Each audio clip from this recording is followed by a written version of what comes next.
Welcome to part 2 of our Retopology with Blender class.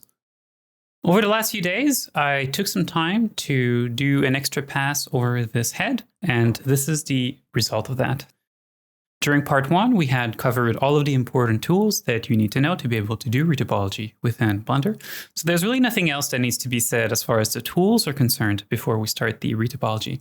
And just to give you a quick idea of the workflow that we'll be following, we're going to start by building a few loops around the eyes, a few loops around the mouth, and then we will join those two zones together. And all of the geometry that we will build on the rest of the head will radiate out from there. During our retopology, we will talk about edge loops and where you should place them. We will also talk about poles and where those poles should be. If we need to, we'll add a few triangles here and there, but truth be told, we'll probably be able to do most of this head using only quads. If you want to try retopology yourself while we do this class, you can actually grab this particular head. I am making it available to all our gang members on the handouts page. So you can grab this file and try to do some retopology yourself over this head, or use any of the other data within this file in your own personal projects. Now, just to let you know, this particular video is 2 hours and 30 minutes long, and although it is extremely full of information, we won't actually complete the retopology during this particular video because there simply is so much to do as far as retopology is concerned. What we will do during this particular video is that we will create the mask of the head. So the mask is essentially the forehead down to the chin and everything in between those two. And it is arguably the most complex part of a head to retopologize. We have to be very precise with the placement of our vertices and with the flow of our edge loops. And so it is extremely important that we really take the time to do this properly. I will release another video that will cover the creation of the skull, the ears, the neck, and the inside of the facial cavities, if I can call it that way, in a few days and up to a week from now. If you want to be notified when that drops, simply subscribe to Our Gang's newsletter because that is where I do all the announcements of new classes added to the website. So I don't want to bore you with any more theory. Let's go to town on this. First things first, let's select our high poly head, and within our B Surfaces add-on, let's click on Initialize. This has created a new object for us that is completely empty, and we are now in annotate mode, so we can start to draw a few polygons on top of this. Let's start by creating a few loops around the eyes. What I'm going to do here, I'm just going to pay special attention to the corner here.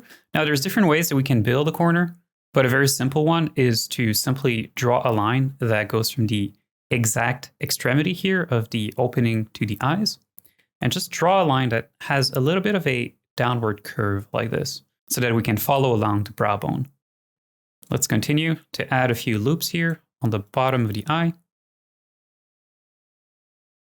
I'm being careful to make these edges, or these potential edges, really radiate out. So I want them all to converge, or give us the impression that they are converging in the middle of the pupil there.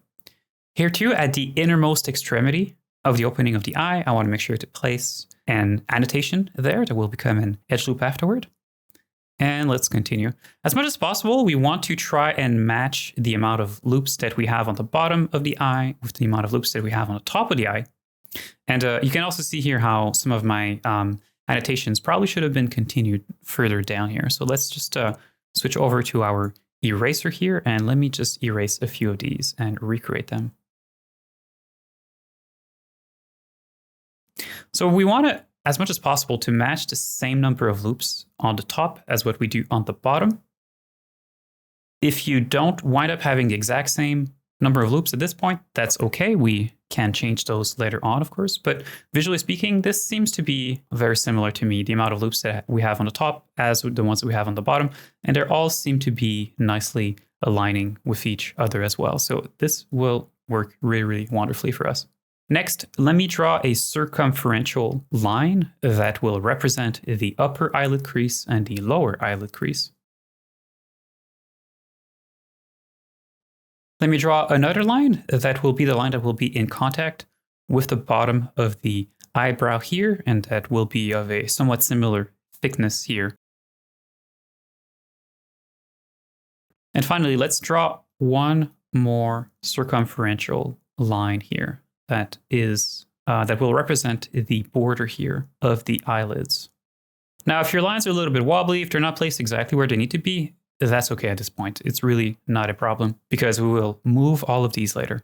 With all that done, let's go ahead here and within our Edit tab right here, let's do Add Surface. And here we go. So our annotations have been converted to polygons, as you can see. Now, we don't have polygons everywhere. You can see that on the inside of the eye here, where our curves were wrapping all the way around, some of these polygons haven't been created, so we'll have to manually create those ourselves. But before we do any of that and we continue the retopology of this, it's a really, really good moment right now to edit the normals and to fix the normal bug that we may have at this point.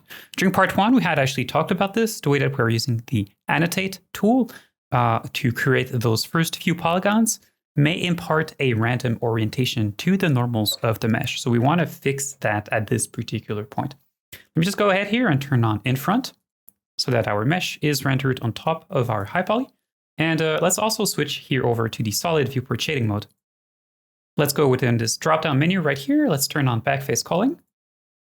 And you can see that indeed some of my polygons just aren't pointing in the proper direction right now. So a very simple way that we fix that is simply by going to our modifier properties tab right here. And let's add a normal edit modifier on top of our stack. Then afterward, let's go to our object data properties and let's simply turn on auto smooth. And there you can see, problem is solved.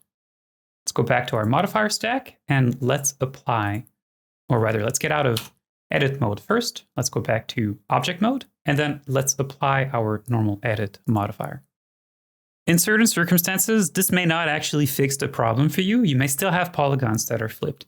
And so, truth be told, instead of having a normal edit modifier that is on the stack, another thing we could have done is to simply here, I have gotten rid of the normal edit modifier here. Another thing we actually could have done is to simply select all of the polygons that are pointing in the wrong direction, and then going to mesh, and then going to normals, and doing a flip on top of those. And as you can see, this is another solution to this problem that we have had. By the way, it's not a bad idea either just to look around the surface right now, just to hunt for any extra edges or floating vertices that you may have somewhere. That could have been the result of the conversion of those annotations within polygons. Just make sure to visually inspect your low res at this stage and to erase any floating free vertices if there are any that have been added here. Let's also go to our tool menu, and under auto merge here, let's simply reduce our threshold that is set to 1 centimeter here, and let's set it to 0.05. And feel free to play around with this particular value if it is too low for you and you want it to be a little bit higher than that. Let's press 2 here to go within edge mode. Let me select these 2 edges that are there. And then press F to fill up in between those. And then let's use our polybuild tool here. And I still have the shortcut 5 that is applied to it. This is a custom shortcut. And let's simply hold Control, click and drag from this particular vertex to create an extra polygon. And then let's select this edge here and this edge right there. And let's press F once again to fill up a polygon between those 2 edges. By the way, one thing we haven't really talked about at this particular stage is the amount of polygons we're adding around the eye. Now you can see that I have, how many loops do we have here? Or rather, how many poly loops or perhaps polygons do we have for the upper eyelid and the lower eyelid? So this is 1, 2, 3, 4, 5, 6, 7. And then we have 7 on the bottom too. So 1, 2, 3, 4, 5, 6, 7. So right now we have 7 polygons for the lower eyelid and 7 for the top. It's a pretty good number, okay? But there's really no formula that you can really use to decide or to figure out how many polygons are you really supposed to have in all cases there. If you're not sure, it's better to err on the lower side of things, okay, when you are starting a retopology. So right now we have 7 polygons. I could have had maybe 6, maybe even 5. Lower than 5 would probably be too low res, but between 5 and 7 polygons here for both the lower eyelid and the top eyelid seems to make a lot of sense to me. And what's going to happen eventually is that we will be able to also subdivide this head later on. If our polygons are just a little bit too low res and we would like to have more geometry on the whole head there, we will be able to do a subdivision later on. There's also a question of constraint at the heart of how many polygons do we expect to have on this particular head in the end. And what I mean by constraint is different productions, different context for which this particular low-res would be created for may drive a different desired resolution for the low-res. And in the context of video games, the number of polygons that you may have on a low-res head in the end may actually go from somewhere between 3,000 triangles all the way up to 30,000 triangles. So there's a huge, huge range there of possibility when it comes to the amount of polygons that we may want to have on our final low-res head. And of course, if you're making a game for, let's say, PS5, or if that is what you are targeting for, even if you're creating a portfolio piece, but you're like, hey, I want to do something that would work on a PS5, you expect there to be a lot more polygons on your final low-res head than if you were doing something for, let's say, mobile, right? So if you know the exact context in which this will be used, and if this will be used in a production setting, then it becomes perhaps more possible to do a sort of deep analysis of how many polygons do we expect to have for the full character, how many polygons we want to have for the head, and then perhaps also involving the rigging department in there, and then coming up with a decent number that can be used as the actual target for the retopology. If you're an artist working within a video game studio, you probably already have all the information and access to all of the stakeholders that you need to be able to do a proper analysis of the situation and to come up with a reasonable target amount of polygons for your head there. But if you are, let's say, only a student, well, truth be told, there's really no good way to go about putting a number on this. So what I would say is just go for something that is kind of high-res-ish, but don't go too high-res, especially not at the beginning here. In fact, as we've said, we have about 7 polygons right now for the bottom eyelid, and we have about 7 polygons for the top as well. And truth be told, I actually like this particular number right now. I think it would lead to a very good middle ground that could be used in a lot of instances there. And the reason why I'm saying that is because ultimately this head, we can and we will subdivide it in the end to essentially multiply by 4 the number of polygons that we will have. But by keeping less polygons during our retopology, we are making life easier for us. We're going to make it a little bit easier for us to move the geometry around to make a proper low-res, because there simply will be less vertices that we have to deal with here. On that particular topic, I have opened here the Outgang base head that is also available on the handout page for you to download. If we actually count the number of loops, or the number of polygons perhaps, that creates the bottom lid and the top lid, and by the way, you can also see how I have created a slightly more complex corner perhaps to our eyelids there, because I have one pole here because I wanted to have an extra edge loop on the top of the eyelid here. So perhaps we'll do that together later on. I guess we'll see. But regardless about the construction there, if we actually count the number of loops or the number of polygons or polyloops, I suppose, that we have for the top lid here. So we have 1, 2, 3, 4, 5, 6, 7, 8, 9, 10, 11, 12. So we have 12 on the top, perhaps 13 or 14 if you consider where this particular pole is. So let's say between 12 and 14 for the top. And for the bottom then we have 1, 2, 3, 4, 5, 6, 7, 8, 9, 10, 11, or between 11 and 12 or so, right? So that's the number of final polygons that we have here. But it doesn't mean that we necessarily want to be creating that many loops at this particular stage, because that will be a lot of loops that we have to manage as we do the retopology of this full head here. So it's actually better to start a little bit low. This had been created at the time of PS4, so we are now up at PS5, so we kind of expect there for the resolution to be a little bit higher, right? So truth be told, if I was to recreate a retopology, I would want it to be slightly denser than what I currently have in this particular case here. So with 7 loops here for the bottom and for the top lid, once we subdivide that later on, those 7 polyloops will become 14. And that will be slightly higher than what we had on that Outgang base head. So I actually feel kind of pretty good about that.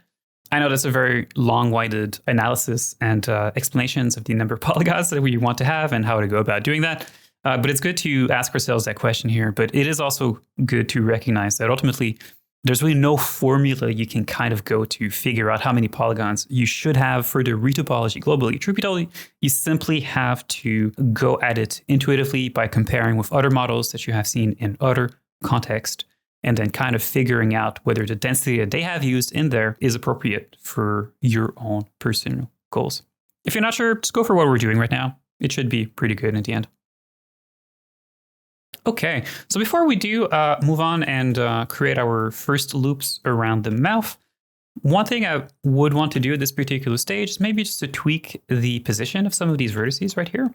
So let's go back here within our polybuild tool. And while we are using the polybuild tool here, if I click on a vertex, I can simply move it around, as you can see. So I'm just going to use this here just to tweak a little bit better here the position of some of these vertices.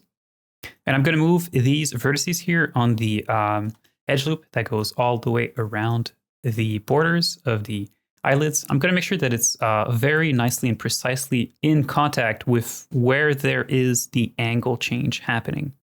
And I'm also making sure that I'm spacing out these vertices as well as I can so that they are as evenly spaced out as they possibly can.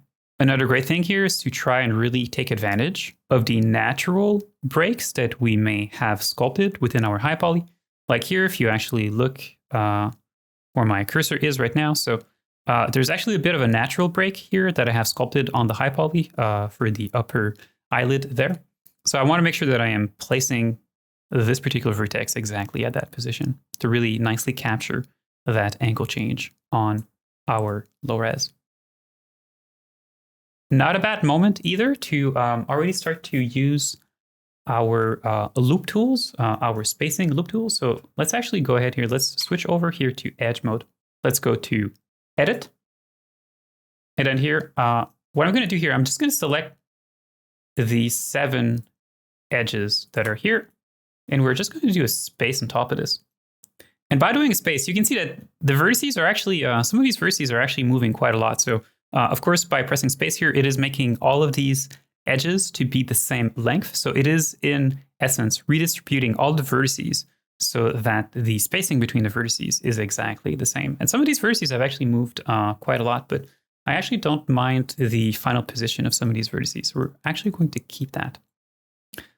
Let me tweak the position here of the vertices on the second edge loop that we have, which will be the edge loop creating the upper eyelid crease and the bottom eyelid crease. As much as possible, I want to keep these ascending edge loops perpendicular to the border. Now, it's not strictly necessary that they are fully perpendicular here, but the more that they are, I think the better that our result will be in the end. And I can do the same thing here. I can go within edge mode, select the first edge, hold control. Let me use the tweak tool here. Select an edge here, hold control, select the edge that is to the opposite of that. And here too, let's do a space. Let me go to vertex mode and I have the tweak tool here. So I can actually just take these vertices and slide them around. Let's create, I want this particular loop to be relatively round, okay? I mean, ultimately, it's not going to create a perfect circle, but I want to avoid having zones that are a little too, like a little bit like this here, where you can see that some of the polygons here are a little bit squished, and then some of the polygons here become very, very, very wide or very tall. I want to try to minimize the amount of that happening as much as possible. So I want to start to really start to kind of relax this particular circumferential edge loop that we have here so that it starts to create more and more of a circular shape. And another way that you can kind of think about this particular edge loop that wraps all the way around the orbit of the eye right now is that we kind of want this particular edge loop to more or less represent the volume of the brow bone, of the orbit of the eye, of the bony orbit of the eye. In fact, we kind of want this to take that particular volume. If you kind of imagine the character right now, only its skull, then you obviously would expect to see the opening of the orbit of the eye there. You know, you would see that whole bone kind of going all the way around. And within the middle, you would have the orbital cavity there. So we want this particular edge loop to be very similar to that Or you could also imagine that our character is actually wearing sunglasses right now, and that this represents the size of the lenses, if you will, on our sunglasses. Now here, I do want to take advantage of the natural curvature that we have on the model. So make sure that this particular edge loop right here is slightly curvy. Once again here, we can take some of these edges into a space on top of these. Now in this particular case, you can see that the spacing, it's kind of starting to shoot those loops off in a direction that I don't really like. I don't really like that these particular loops are starting to curve like that. So truth be told, this space tool right now probably isn't giving us the result that we want for the most part, but we could probably use it only on these three edges right here into a space on top of this. And then you can see that for those three particular edges now, they are all of the same length here. And I could try here independently with these edges on the outside of the eye there. Let's do a space on this. Yeah, that's pretty good. Here too, let's give a try to this particular space tool. If the space tool, this is actually pretty good, but if the space tool, like we have seen on the top lid there, if it starts to give you loops that start to go in directions that are just a little bit too extreme for what you are currently building, you don't have to use the space tool. Okay, it's just there to help you out, but ultimately speaking, it's only there to help you out. It doesn't mean that you should always be spacing everything and then simply accepting the result that it will give you there. Let's spend a little bit more time on this orbital loop because the details are important here and they matter quite a lot. If we go back to ZBrush here and we take a look at our outgang base head that we have here, the loop we are currently building, so the loop that goes all the way around the orbit of the eye, is the one that is right here under my cursor here. And if you actually follow it along, there's a few curious things along the way, along its circumference. Here, here, and then right here, you can see that there's actually a pole there. So a pole is simply a vertex that has either 3 edges or that has more than 4 edges. And we have to place those strategically around the head because poles are what allows us to reroute loops to another region of the face. What do I mean by that? Well, if you take the pole that is right here, so the pole here that we have over the cheeks right here, if you take a look at the edge loops that are within that around the eye, they all go circumferentially. That's a bit of a hard word to pronounce there. All these loops go all the way around the eyes, so they are all circumferential. But the moment that we hit this particular pole that is right here, you can see that the loops under that all wrap around to eventually wrap around the mouth and to create some of the loops around the jaw there. So the loops that we have under this particular pole can be redirected towards the bottom of the face. So that's what poles allow us to do. They allow us to modify the flow of edges around a particular surface. The pole that is here serves the same purpose, although we have our loops that go all the way around the eye. Once we have reached this particular pole on the outside of that, now we have loops that instead of going all the way around the eye, here we have loops that are ascending over the nose and become loops that are over the forehead there. Poles do come with a slight drawback, which is that they do make deformation slightly harder. And so it's important to place poles in strategic locations where we want to redirect the flow of edges, but also in zones that won't deform that much, or if they do deform quite a lot, to place poles in such a way that they minimally disturb the amount of deformation that will happen over the surface there. So this particular pole here is actually in a very good location because there's a lot of compression that will happen within the sunglasses. If you will, there's quite a lot of compression there that can happen because of orbicularis oculi. But this particular zone here, although it will deform somewhat, will not deform nearly as much. So having a pole here is in one of the best locations that we can have it. Same thing for this particular pole that is here. Yes, there's a little bit of compression that can happen on the nose itself, but for the most part, the nose does not compress that much really. So having a pole here will minimally affect deformation. The only pole in this particular case that is in a zone that is of a somewhat high deformation would perhaps be this particular pole that is here. But once again, we need this pole there because we need to redirect those loops that go circumferentially around the eye. We need to be able to redirect them in different ways once we are outside the border of the eyes there. So this pole here is necessary, even though it is in a high deformation zone. But we can obviously, and it is certainly our job, to place those loops in a way that will still allow us to get the best deformation. Because if you kind of imagine the compression within this zone, we have the corrugators, which are the muscles that kind of go diagonally across here, and that serve to pull the eyebrows in. And so we will start to get a little bit of compression. We may start to get a few vertical wrinkles appearing here. And so we would have a wrinkle that would get created here that will actually nicely follow the shape of this particular edge loop that is here where my cursor currently is. So even though we have a pole here, it is still placed in a way that it will minimally impact deformation. It is also in a zone where we typically have eyebrows. So we'll probably have eyebrows right over here. This will be probably the interior inferior corner of where the eyebrows are. So there's going to be that too to help perhaps occlude a little bit the surface and allow for the deformation. It's impossible to build a head that does not have poles, but we want to minimize the amount of poles that we have, and we always want to make sure that they are placed in zones of low deformation, or that they are placed in the best possible way to minimize their impact on deformation. It's not strictly necessary for all of the poles that you can see around the border of the orbit of the eye to all be coming off of the same edge loop. It's not strictly necessary to do that, but it can be a very nice way to build a very clean retopology for a face if they are indeed all connected to the same edge loop. So that's what we are going to do. And this particular pole that is right here, there is certainly a natural corner on faces that gets created. Here we have this particular corner that is right here. So there is a natural corner that gets created, of course.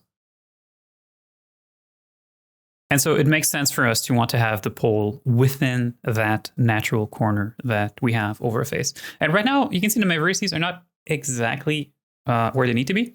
This particular vertex here, we probably want to move it so that it is exactly here. So it makes sense to do so. With our tweak tool then, we're just going to select this particular vertex and really move it here exactly there. And then let me move the other vertices around so that we have the best and most uniform distribution of vertices that we can have. Let me tuck it in a little bit here. And then once again here, let me just tweak these particular vertices to make sure that the spacing is as uniform as it can be. So this will become our first pole. Our second pole, we want to have it somewhere around here. So this particular vertex here is in a great position to become our second pole. By the way, I can actually move these inward just a little bit like this, just to follow a little bit more the natural creases that I have already built on this face. So this will become our second pole. So we want to place it somewhere about here or so. Maybe even move it higher here a little bit. I don't want to compress this particular edge loop too much on the inside of the eye. But it's not necessarily a bad idea to compress it a little bit because we do have some of those natural lines that we have sculpted into the model there that we want to respect as much as we can, really. And then eventually we'll add more edge loops on the inside of this, and we will be able to have a loop that follows exactly where my cursor currently is, because we can see it here that a loop inside there would definitely be very useful. And finally, we need another corner somewhere about here. In fact, truth be told, I actually wouldn't mind to have the pole about here or so. The particular pole that we need in this zone here, I actually wouldn't mind if it was actually here. And so these vertices are actually a little bit, they're not exactly placed for one of these two vertices to become the vertex here that I want. In fact, I'm kind of debating whether it would make sense for me to add another loop horizontally, or rather to add another loop to the bottom lid and to the top lid, which would make it so that we would have exactly 8 polygons on the top and on the bottom. And I actually quite like that particular number. If we have 8 and we multiply it through a subdivision, we would go from 8 to 16, which actually makes a lot of sense to me in terms of polygon density here. It would probably give us enough geometry to create some very high quality, very nice eyes. So I actually kind of like the idea of adding an extra edge loop here, which will allow us to have an extra pole, or rather have a vertex here that we can move so that it will create a pole that will be here. And we can also kind of see near the top here how the top probably also kind of benefit from having one extra loop in there. So I think it makes sense to add an extra loop. So let's go ahead and do that. I'm going to press Control R here to go within edge, cut, and slide. So let me add it. Doesn't really matter where I'm adding this particular loop here. Let me just add it here. I guess for the bottom here, I do know where I want to have it. So press Control R. Add this particular loop right there. And then let's use the tweak tool once again and move these vertices exactly where we want them to be. Of course, because we have added edge loops, it means that now we need to redistribute yet again the vertices, or rather the edges that we have. So let's go ahead here, select some of those edges. So I don't want to disturb where this particular edge loop is because that will create the pole that we want within the corner here. So let me just go ahead and do a selection like so. Hold down Shift, select this particular edge. Hold down Control and Shift to select the shortest path. Hold Shift, select this one here. Hold Control Shift. Do this last select shortest path here. So with these three selected, these three partial edge loops, let's go back to Edit. Let's do a space on this. And that looks pretty good to me. Let me check where we are in relation to the eyebrow. I don't necessarily want this to overlap on the eyebrows too much, although a little bit's not going to be a problem. So let me just move these vertices down just a little bit. I want those to be mostly under the eyebrow. All right, and for the bottom, we'll see if it was a good idea to place this one here directly, or if I should have done a space before and then grab whatever vertex would have been closer to the corner here. It's possible that I probably should have done that. So actually, let's go ahead and do that here. So let me do a selection here once again. So hold, select this particular edge, hold Control, select all of the way to the inside extremity, I suppose. Press Shift, click on this edge, Control Shift, click on this edge, hold Shift, click on this edge, Control Shift, click on this one here. And here too, let's do a space. Yeah, so this edge, this vertex actually still winds up being largely in the same position. So that's wonderful. Let me tweak those vertices a little bit. I want to reduce a little bit the amount of curvature that is happening right now. You can see that some of these edge loops are starting to kind of all more or less curve in the same direction. It makes sense for them to do that a little bit because we are, of course, going from a compressed zone to a wider zone that is lower there. But I'd like to try and minimize that a little bit more than what is currently happening. So perhaps I can move these vertices just like so. It's a pretty good time to add a mirror modifier to this. So let's go ahead and do that.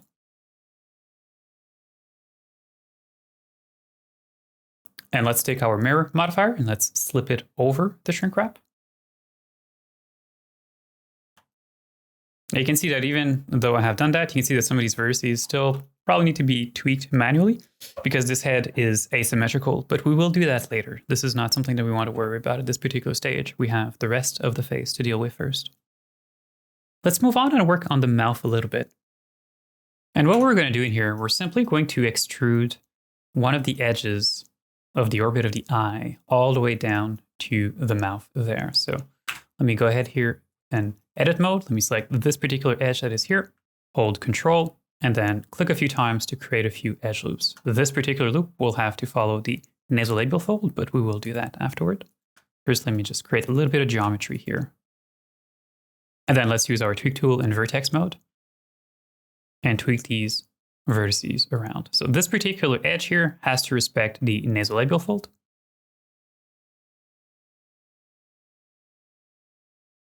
And these loops will definitely have to become a little bit compressed here. Of course, for the inside of the mouth, as for the inside of the eyes, we will have to manually model that. We won't be able to snap the low res geometry to the high res because, of course, we don't have an inside of a mouth right now since the lips are completely fused together. And let me go ahead here and do a few more extrusions. Let's use our poly build tool. And let me just extrude one edge here. Within our mirror modifier, let's make sure that we are turning on bisect. And I can already here just press Ctrl R just to add one more edge loop here. And then move this particular vertex so that it creates the kind of the point, if you will, here where we have our filtrum. And let's continue to build those loops around the mouth.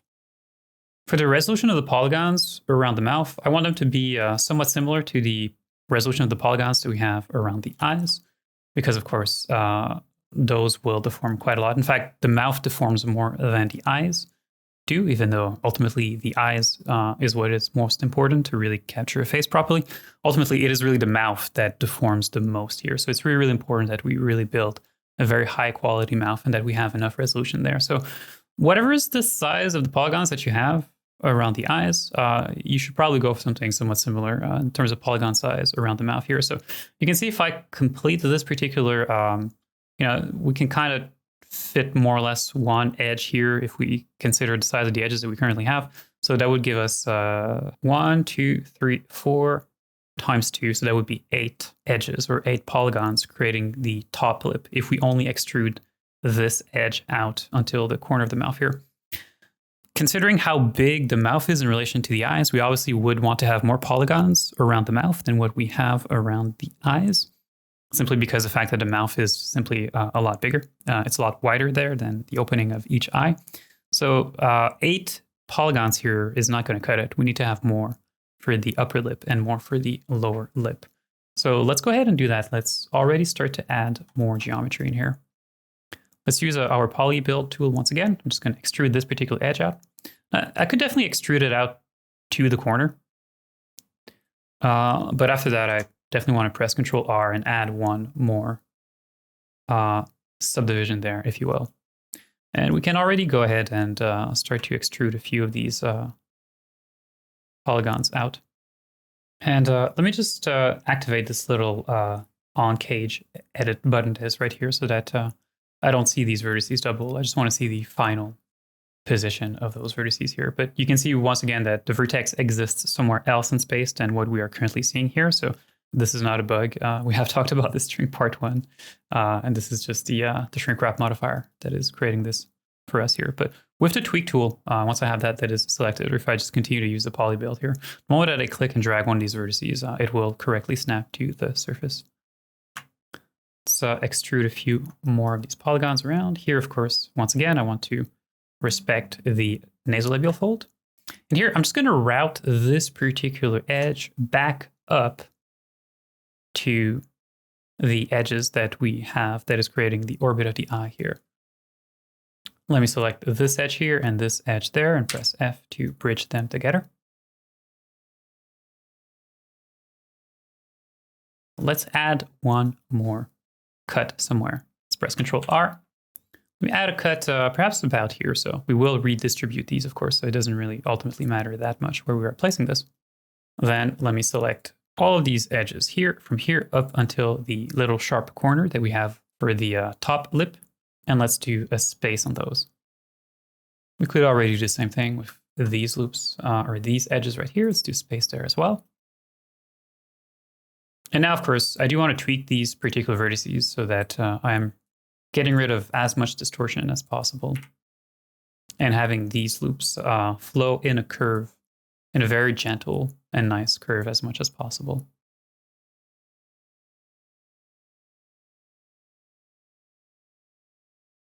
This particular vertex will become the corner of the mouth.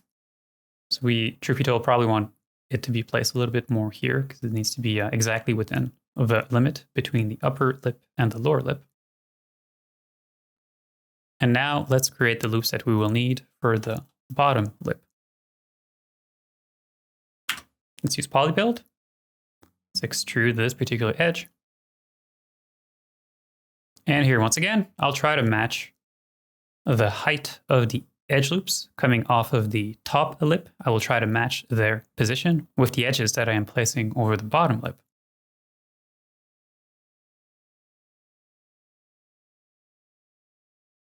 And those vertices, we want them to come somewhat in contact with the ones that we have over the top lip, although not in direct contact, because if we do that, they will merge together, which we definitely do not want, but we want them to be relatively close. Let's go in edge mode, select all of these edges here. In fact, let me get out of polybuild while I do that, because I keep accidentally creating extra polygons when I do that. If you hold control and click on an edge, it's going to actually extrude it out, which we don't want when we have polybuild selected there. So using the tweak tool then, let's select this particular edge, hold control, select this edge that is right here, do space here, and let's do the same thing with the edges on the bottom. So we can go ahead and start to fill in some of the missing geometry around the mouth then. Let's use our polybuild tool once again. Hold down control, and let's just do a bunch of extrusions here.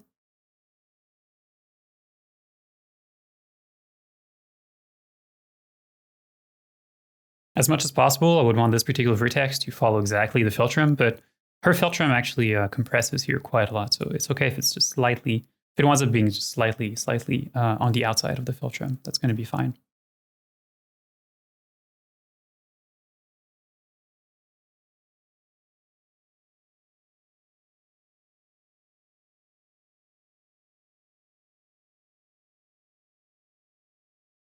You can see that some of these vertices are already quite far off of their final position.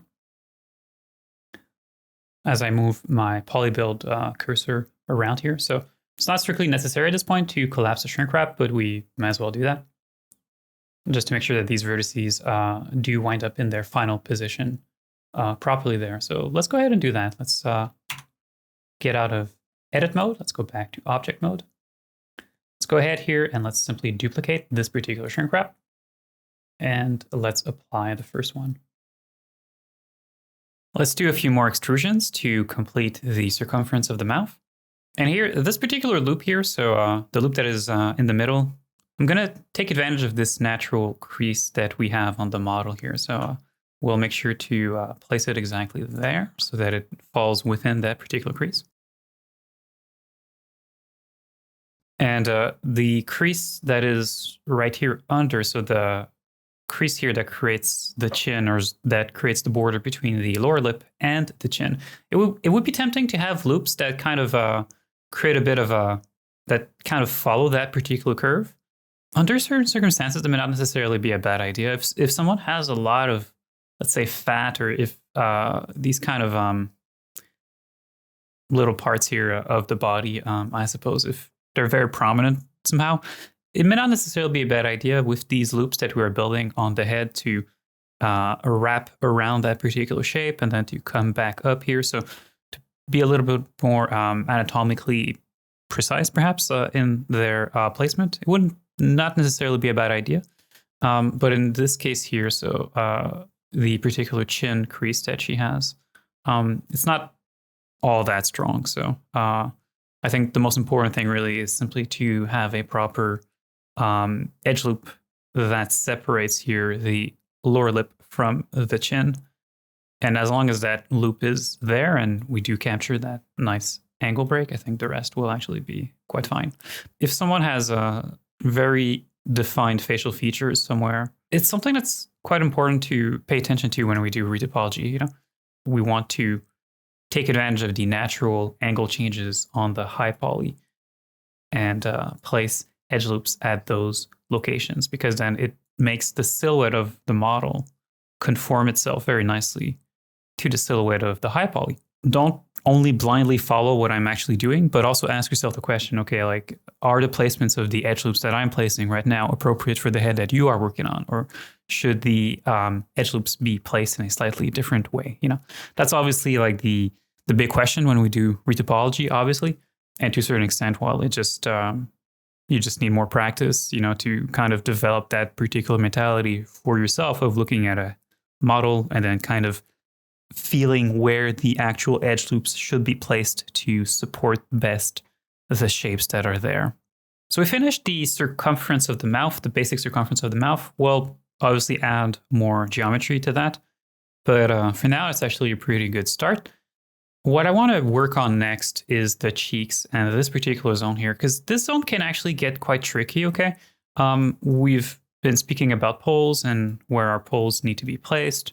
And this is a zone where we want to try to minimize the amount of poles, mostly because we can naturally create a bunch of edge loops that will wrap around the cheeks here and route themselves towards the chin. We can actually place quite a lot of loops here. We can place quite a lot of loops that are going horizontally across. So there isn't that big of a need to have poles in here because by and large, most of the geometry will mostly flow in the same direction. But it could be tempting to add a bunch of poles in here. You know, like we are kind of already looking at this here and we're kind of thinking like, well, okay, so do I need to kind of do something like this if I don't want to add any poles just to continue this particular geometry that we have here over the cheeks, over the nasal labial zone? We need that geometry to start to curve towards the bottom there. But then we wind up having these huge polygons, which definitely shouldn't be like that, right? So you could be tempted then to say like, because I don't want to have those huge polygons there and I want to have polygons that are of a somewhat similar size, what I actually want to do instead is just to perhaps extrude this out like this and then kind of start to go in this particular direction here. You know, kind of try to build something that's kind of like that, right?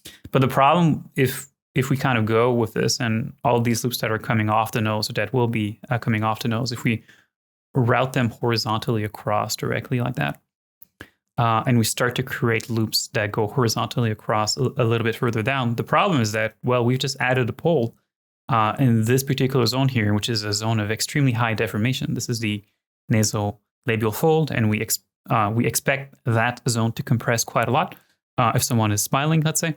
So a pole here is a really bad idea, and we definitely want to avoid that. But it's kind of tempting to add a pole there when we look at the geometry that we currently have, right? But as I said, I think that would be a mistake to add a pole there. I think this is one of the worst places to have a pole right here. So we having more poles over the side of the face here, it's not the end of the world because by and large, the further we are from the mouth, the less deformation there will be there.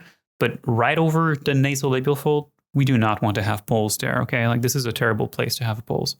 We want to take advantage of the natural lines, of the natural angles, of the natural creases that the model has, right? And if we look at our Emily Blunt head right now, it's quite clear that there is a plane here. There's a plane change happening here, right? So we have the front of the face right here where the surface mostly kind of points forward. And here there's a clear angle change as we transition from the front of the face to the side of the face, right?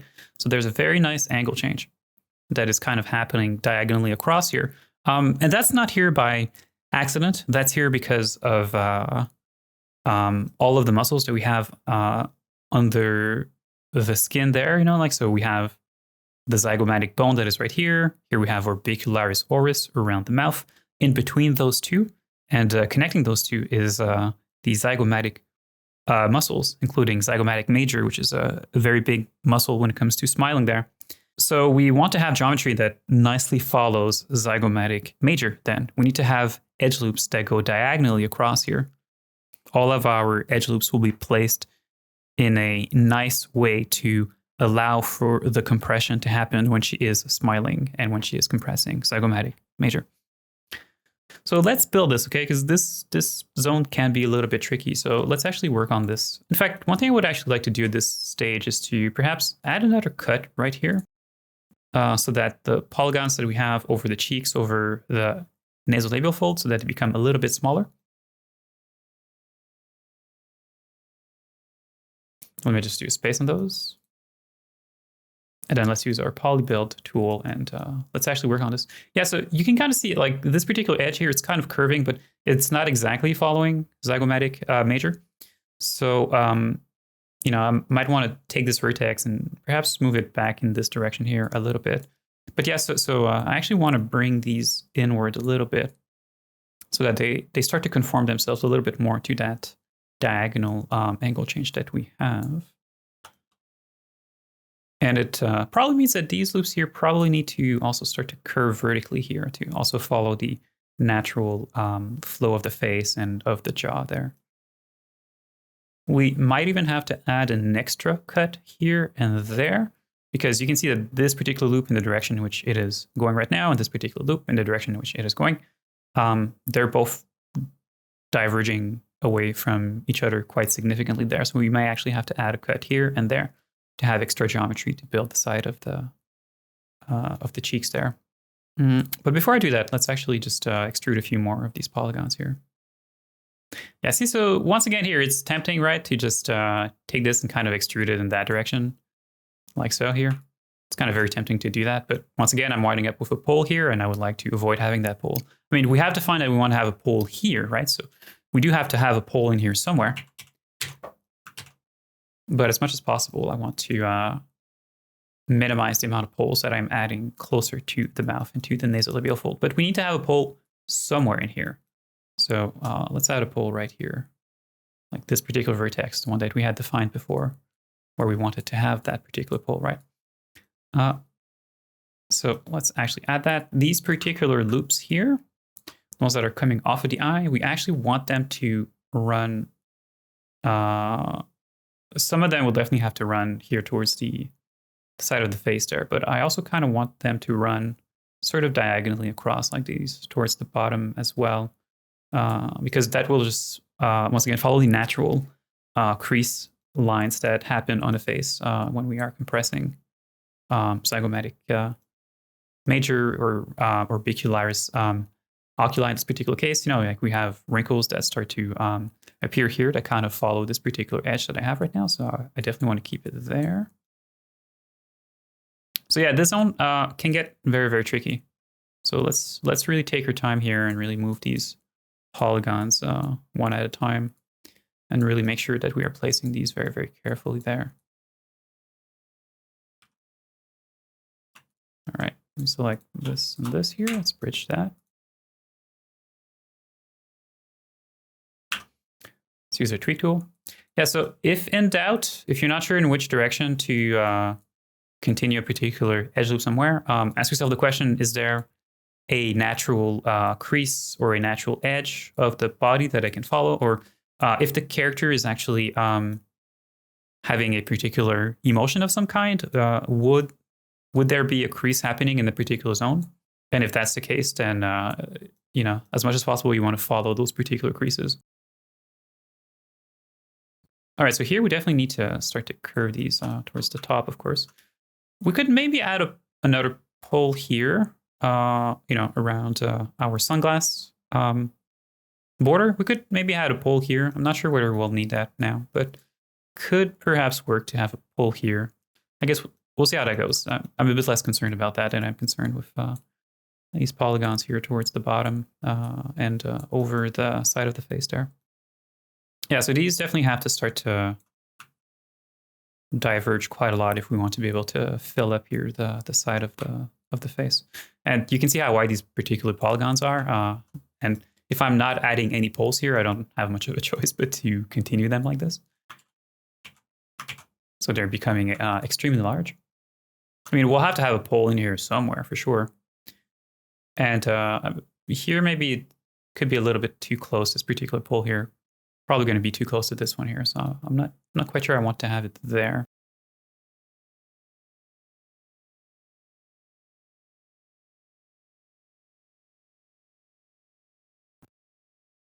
Could maybe have a pole like this. I think this would actually work.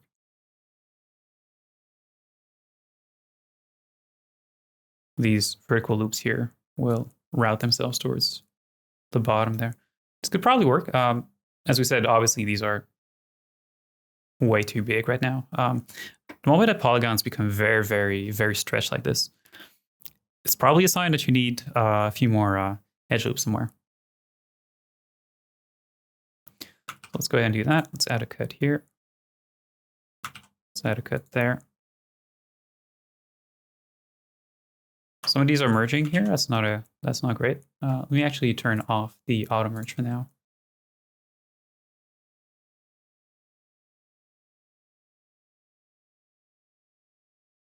It's a great moment to start to relax the surface a little bit, because I obviously want to distribute these loops in the most uniform way possible. And I could either tweak them or I could use the space tool as we have done so far. But this particular zone here looks like it is prime for a little bit of relaxation there. So let's go ahead. Let's do tab, gesture towards the bottom, select our slide relax brush, hold shift, and just do a little bit of relaxation here.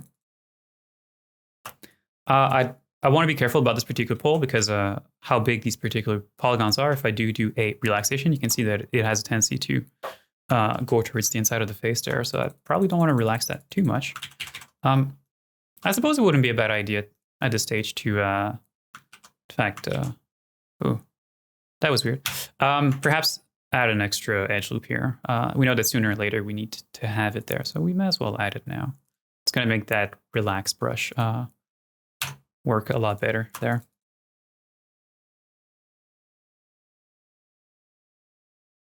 Yeah, so just want to relax here the surface a little bit so that our polygons wind up being as uniformly spaced as possible without overdoing it. And of course, the danger of relaxation is that it will move some of these very carefully placed vertices off of the position that we have given them. Like so here, these are actually off of the nasolabial fold now. With the relaxed brush, I could probably, I could probably just, since I had this slide relax brush, although, no, it doesn't work that great. You can see how it's like the stepping effect here is kind of awkward. I haven't actually played with the brush settings on the slide relax brush, so it's actually possible that we could actually just reduce some of the values on the brush itself and have it be a little bit less, have it conform itself a little bit nicer there. Yeah, see, this is already better. In fact, let me just put this here at 1%. Oh yeah, that's nice. So I can use this here just to slide the surface around a little bit and make sure that this particular edge loop is back in contact with the nasolabial fold. Yeah, so relaxing actually works pretty well in this case here. It's really giving us nicer loops that are flowing in more of a gentle curve. Pretty cool. This particular loop is nicely following zygomatic major and that angle change that we have been talking about, so I'm quite happy about that.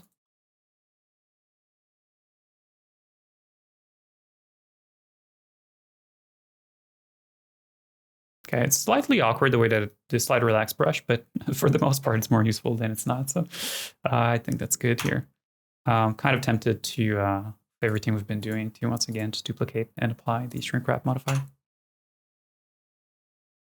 All right, let's continue with this. So that little bit of relaxation, I think, did wonders. It's normal to have polygons that are much, much bigger on the side of the face than what we have around the eyes and the mouth there. Although truth be told, these might be starting to be a little bit too big, but it's okay for polygons there to be bigger within reason, of course. Let me just do a few more extrusions here. So this loop here, I kind of want to probably continue it like this, maybe have it, one of these loops will have to become the jaw. In fact, we'll definitely have to have a pole in here somewhere, which vertex will become that pole. I guess we'll see about that in a few minutes there. I'm not sure I'm ready to make that call yet, but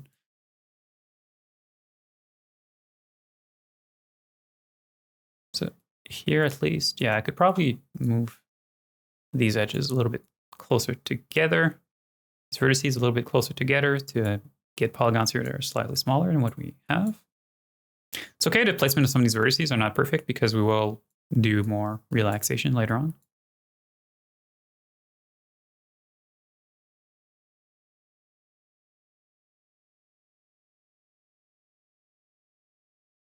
Yeah, if I can get this particular edge loop that wraps around the eye to continue directly like this without any kind of angle change, I think, yeah, this will be wonderful. This is following exactly now the zygomatic major muscle. So fantastic.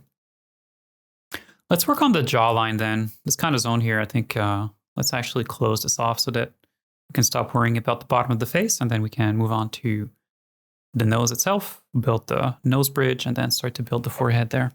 Okay, so obviously we want loops to follow the natural line of the jaw. We obviously want that to happen. this particular loop that is right here coming off of the lower lip, it's kind of curving in a way that will not actually kind of follow the jawline, but we could actually terminate it here where I have this particular vertex that is here. We could terminate that particular edge loop as a pole and then switch over to geometry that follows the jawline. I think that would actually work quite well, actually. So let's do that. Let me extrude this here, follow the jawline. There might be a problem with my geometry in this zone here. Let me see what's happening. Because my poly build is just not working properly.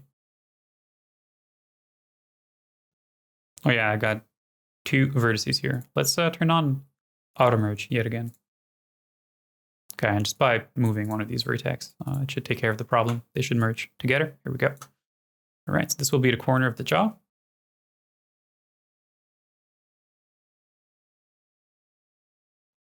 Oh, here we go again. We press B, do a click and drag. Let's do a box selection over this. Let's go to vertex. Or rather, let's go to mesh. Let's go to merge, and then let's merge to center. There we go. Yeah, so I want to extrude this out in this direction and allow for the creation of a pole right here.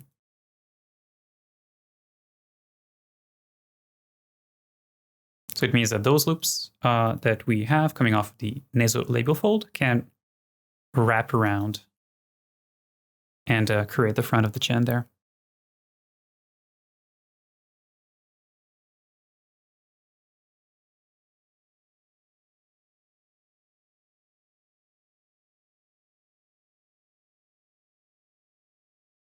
Let's select this edge here, press F, and continuously press F to fill up the space between those 2 edge loops.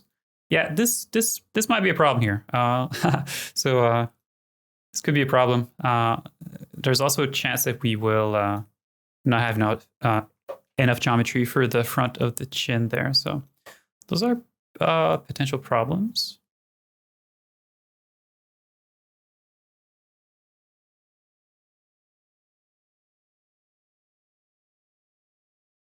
Yeah, we needed extra geometry in here somewhere. I mean, I like having these loops wrap around. That's fine. We don't want to change that. But the polygons here are starting to be a little bit too big to me, so might be a better way to build this particular zone. All right, let's select these polygons. Let's just erase those.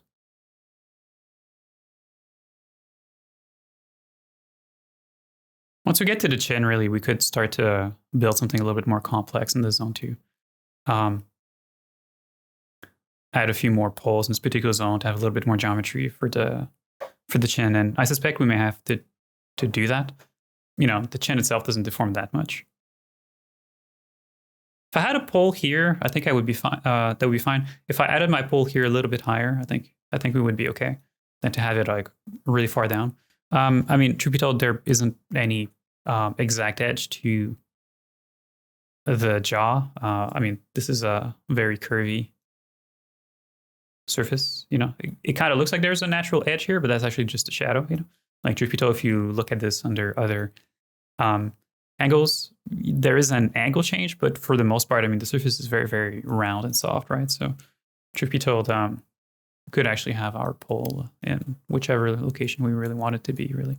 Yeah, I think it makes sense for me to add a pole here as opposed to have the pole down there. Because by having the pole here, then I can do this here. I can actually extrude this out.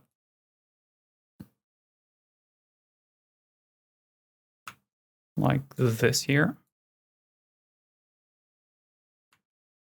We add a cut right here. Select this edge, FF, build this up. Yeah, this is already more uniformly distributed as far as geometry is concerned. It's far enough from the lip that I think we'll be fine. There isn't that much deformation in this zone here, so I think it's going to be okay. Let's use our slide relax brush.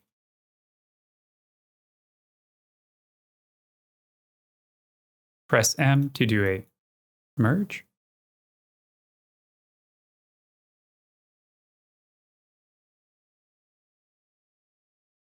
Yeah, so this particular pole here is more than fine.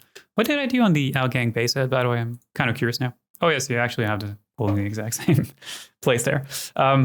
Retopology-wise, like, there's only so many ways you can skin a cat, right? And you'll start to see the same poles on people's faces in the same location because ultimately, like, there's really only so many poles and only so many variations that you can have in terms of basic morphology for a face that you kind of wind up having more or less the same poles and more or less the same location. Yes, we have actually 4 poles over the cheeks here. If we consider this one here. So this one here, 2, 3, and 4, kind of more or less spaced out as a square there. So that's what we have on the outgang base head. We're more or less winding up the same poles here. So this pole here, pole there, that will eventually be a pole. It's not a pole strictly right now, but it will become one once I build geometry like this here.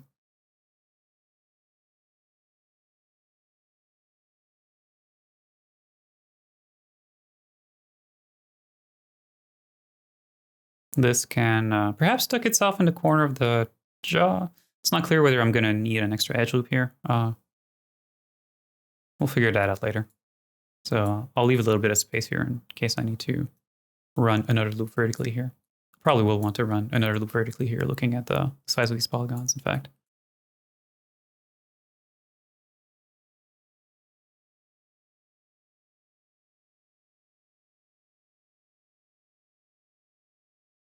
I think we got another material kind of applied on this somehow. I'm not actually sure why some of these polygons are looking solid like that. It's actually not quite clear to me. So we'll just disregard those for now. Yeah, so an extra cut on the chin in this zone here. We'll definitely have to add more geometry in this particular zone because of looking at silhouette right now. I can see it looks fairly low res from different angles. Now, of course, once we subdivide this head later on, we're gonna have more geometry in there to play with. But I do feel as if sooner or later we will need to add a cut in there. The only thing I want to be careful of at this stage here is actually keeping the support for the nice angle change that's happening to the silhouette here around the chin. You can see right now, actually, I have 2 loops, but they're not actually, none of them is placed exactly over that particular angle change. So that will reduce the quality of the silhouette of the low res. Once we do subdivide this, we will have an extra loop here that will nicely run over the tip of the chin. But I'm not sure I'm really satisfied with that. I think I would rather have one of these loops that I currently have be placed exactly in the proper location. Let me take the slide tool then. Let me just move one of these edge loops a little bit higher so that it's over the natural angle change of the jaw, or of the chin rather, from profile. So this, I think this will work a little bit better. These are a little bit higher, just like that. Yeah, see, if I look at the silhouette of the low res without the high res there, this is better because we have more support for that natural angle change. All right, let's tackle the nose next then. Like the side of the face, all this here, the neck, like that should all be pretty straightforward. As we said, we have the chin that we will have to play with and complexify things a little bit, but the next biggest zone is a zone of the nose. Now, the great thing about the nose is that the nose doesn't actually compress that much. It doesn't change that much with facial expressions. It does change a little bit.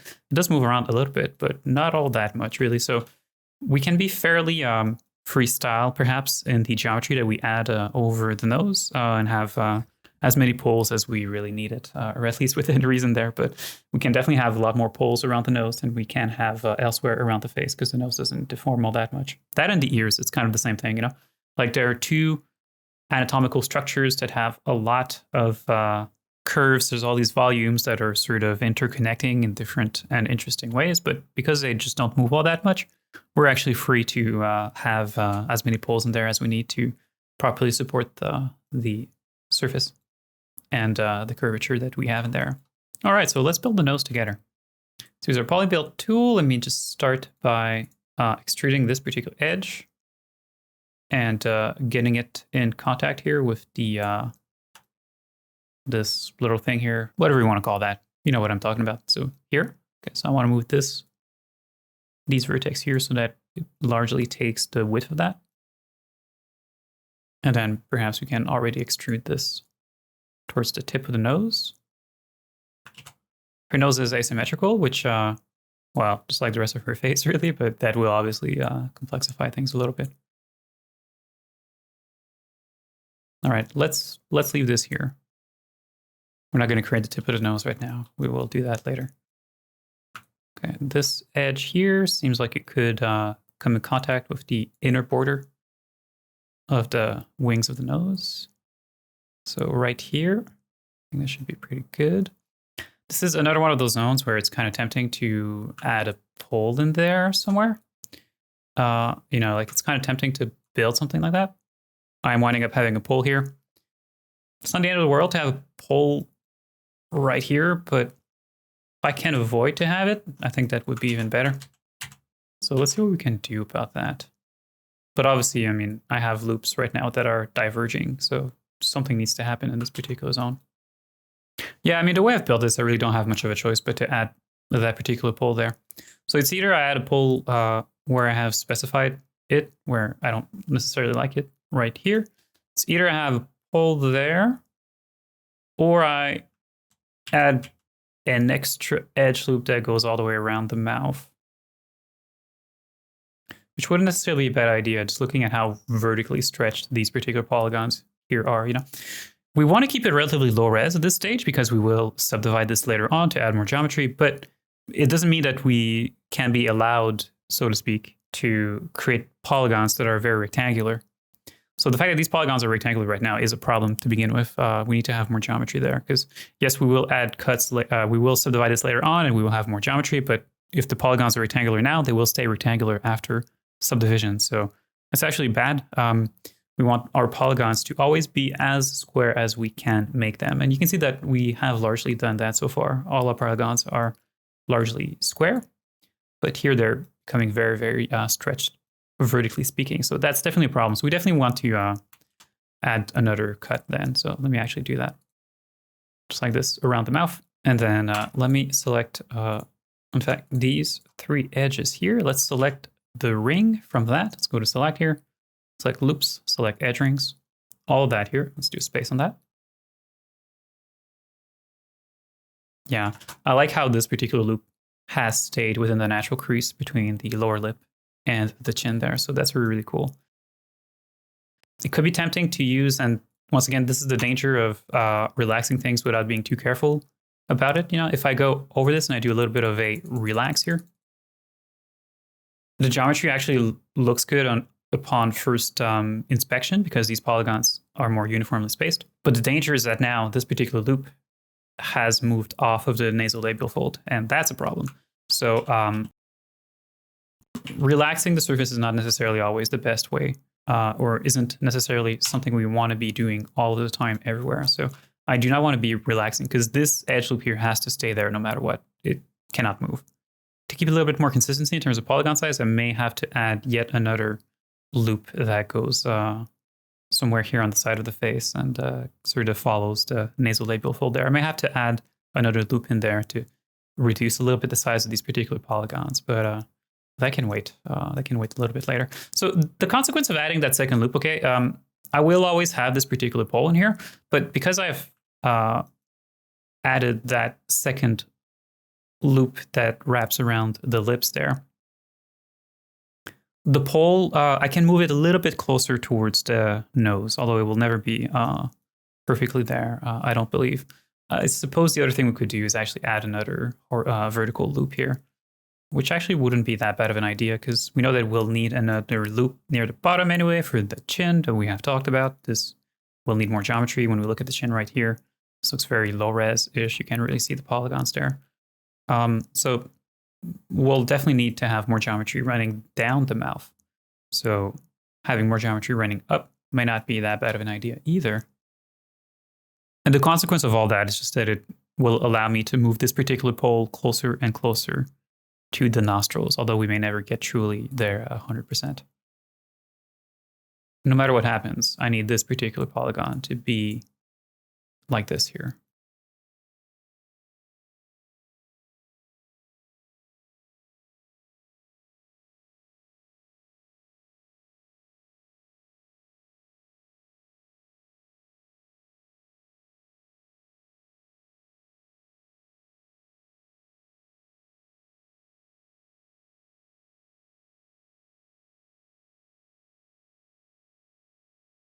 I need to close this here and accept that the pole will be in this particular location, which is a completely fine place to have a pole.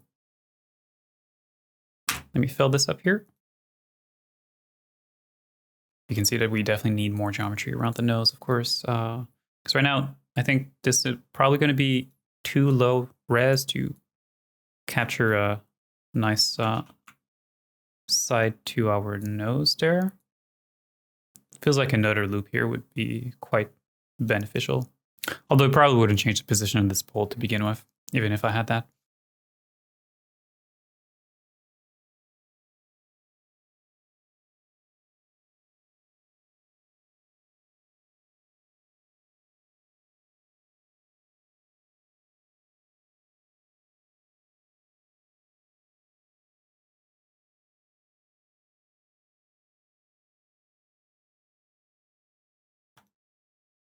The mirror is actually starting to get in my way right now. So let's just turn it off, visually speaking, just for now.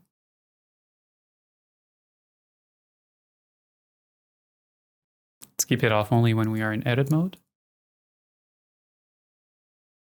The side of the nose here is very, very, very blocky right now. So keep tiptoeing around the idea of maybe adding another vertical loop here.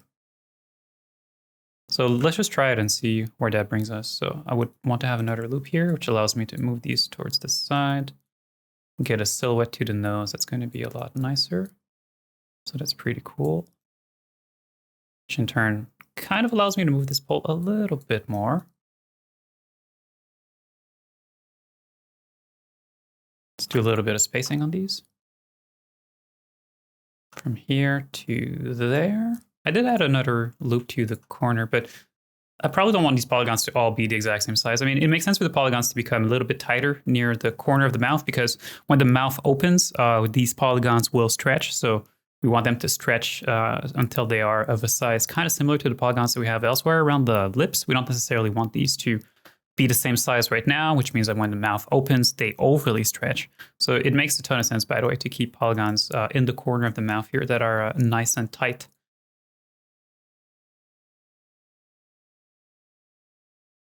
So the spacing tool may not be the best tool to use in this case. In fact, I think relaxing may be a better idea, but let's see where just manually moving these. Yeah, okay. Let me just take these edges from here to there. Perhaps let's do a space on that. Do the same thing here. Let's do space. All right. This is perhaps becoming a bit of a problem, although, yeah, okay. Yeah, this vertex is here because I want to support the point, the kind of sharp point at the top of the vermilion border. But if it starts to create a polygon here that is just way, way wider than what we have elsewhere, we should probably get rid of that. In fact, I mean, if we had a polygon, a vertex here and a vertex there, once we subdivide, we would wind up with a vertex directly over the philtrum. So I probably shouldn't worry about that too much at this stage. Although just moving this inward, even at this particular zone, I think it still is a place where it needs to be to support that particular angle change. So I guess we'll just keep it like this for now. Move these inward a little bit.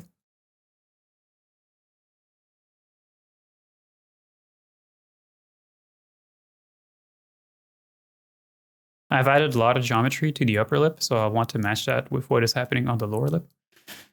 There too, it's not strictly necessary to do that, but it just leads to a result that is much cleaner if you do that. So it's not a bad idea to have as much geometry on the lower lip as what you have on the upper lip.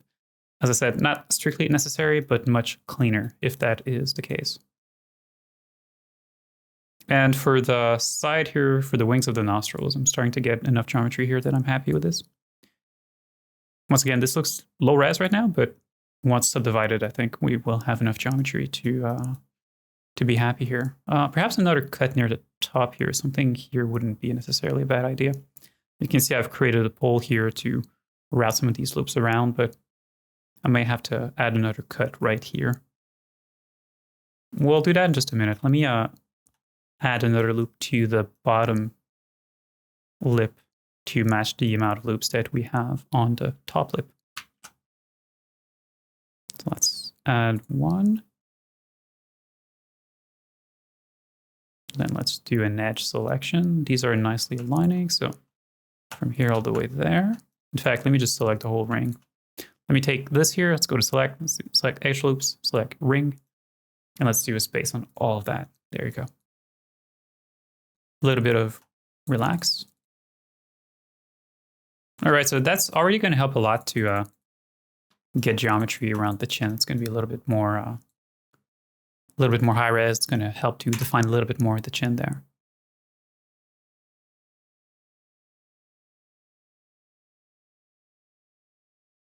One of the challenges of keeping this a little bit lower res than what I expect to have in the end is that there's less choices for loops to move around. And, like, because it's always tempting to add geometry. Like right now, if we look at the inside on the medial canthus there, like it definitely feels like it would be beneficial to add one cut like this. In fact, I don't think I can get away from having that particular cut there, no matter what. So let's actually add it there. Because you can see the polygons here start to be very, very pointy. So definitely having another cut here, I think, is absolutely necessary. Which in turn gives us more geometry to create the bridge of the nose. And also allows me to take and move these loops further down. Perhaps even have this loop here continue and become part of the nose. I mean, we have said we need to have a pole in here somewhere. And this particular vertex here is the one that I believe we have defined that we wanted to be the one that would create that particular pole. So let's use our poly build here. Let me extrude this out, merge it with this particular vertex there. Move them closer, but they're not actually merging with each other. Some of this vertex here is just a little bit too far off in space. Here we go.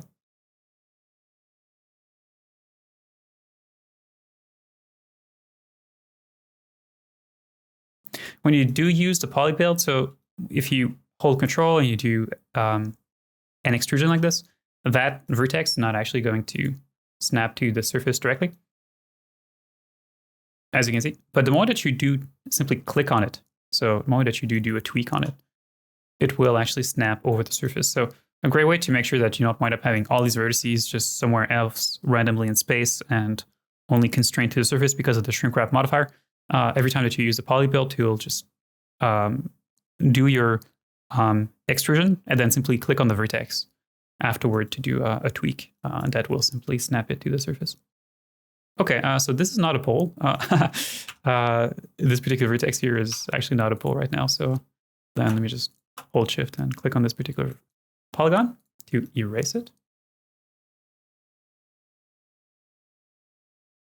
This, we want to extrude it out in this direction here, start to create the side wall of the nose. So this is now a pole, and this we want to continue it vertically like this. This vertex needs to go right here.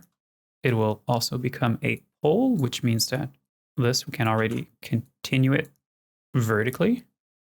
And we can add our pole right now.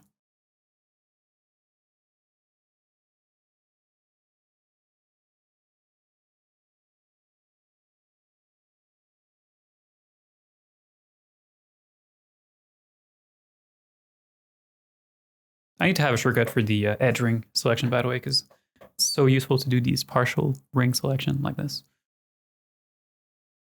Let's do a space on this. Although that's actually dangerous because this loop here has to stay exactly there. So this is actually a mistake. Let me select only these here and do a select ring on only these ones here. Let's do a space there.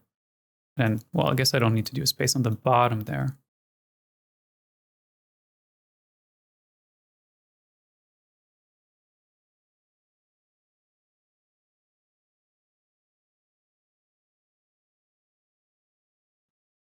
Yeah, we're starting to get into trouble with the eyes here. These polygons are starting to be very, very stretched.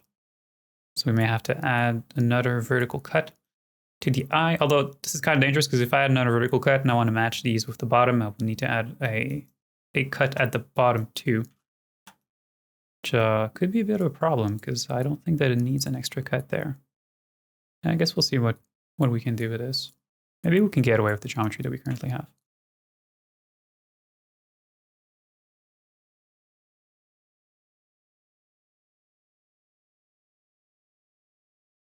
It's good to have a lot of geometry here on the side of the nose because this is very curvy, and the nose is something that we can easily see. Like we are usually looking at the profile of the nostrils as opposed to look at them straight on like this, right?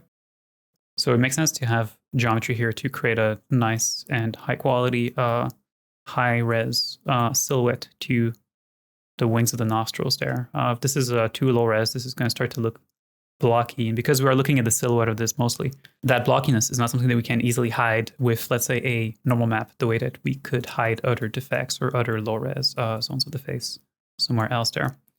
So it's good to keep this on the slightly higher res side. But I'm still feeling here as if it's kind of, it's missing a cut here. Something missing here. I would definitely want to have a cut here, have a vertex here, just like that, to keep nice consistent resolution to the side of the nostrils there. So I definitely need to have a vertex here, which means I could take these edges, move them, which has the advantage of supporting, there's a bit of a natural angle change happening here. Moving these vertices in supports that better. So it's not a bad idea, but I'm just afraid that I'm starting to compress the geometry a little bit too much. So I need to think about that one. Perhaps this pole is also not in the proper location. That's also possible. Yeah, this is a tricky zone, so we want to be careful and really take our time here. But yeah, having these polygons be this wide right now also doesn't really work for me. Okay, let's just get rid of these here. I'm not feeling them right now. Let's extrude this out. So if we want to follow the natural line of the nose, then this edge needs to go more or less in this direction. And let's tighten up the position of these vertices. Move them a little bit closer to the crease here. We can add a lot of poles, but it's mostly for the tip of the nose. For this zone here, we there too want to reduce as much as possible the number of poles that we have. But I am feeling the size of these polygons right here. So I think this is a good distribution. And I kind of want these loops to run vertically. So actually it makes sense to connect this here. I had the pole right here, I believe. So actually let's migrate the pole over one vertex higher.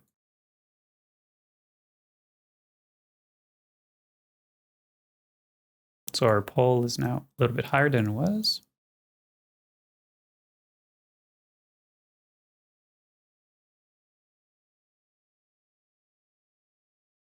And this loop is, from front view, starting to be nice and vertical, nice and straight, which makes sense to me.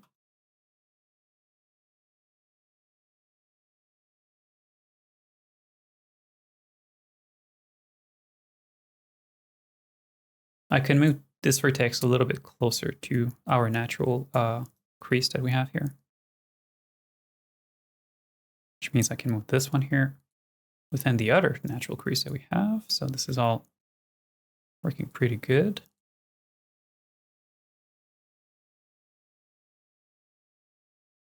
And yeah, you can see starting to get these very rectangular polygons here, which is a problem. We'll definitely need more geometry. Like this will not be enough geometry coming off this side of the top lid here and coming off the side of the cranium, of the forehead there. I don't think this will be enough geometry. As I said, the tricky thing is that I have enough geometry on the bottom right now, the bottom lid. So that's a tricky one. I mean, if I add a cut somewhere here, maybe here, it would allow me to take these edge loops, move them inward a little bit. And if I had a cut here, I could mirror that with a cut somewhere here, which would give us a little bit more geometry around the cheeks, which I think would be also fine. We may do that. These polygons here are slightly rectangular, not to a degree that I would worry about them too much, but this could definitely accommodate an extra cut in there. We'll see about that. So all of these poles, well, this pole here and this pole here, well, they kind of all need to be there, so there's not much we can do about those. But it's not a zone that deforms all that much, so that's okay. Let's move these. Let's create a little bit more here of the wings of the nostril.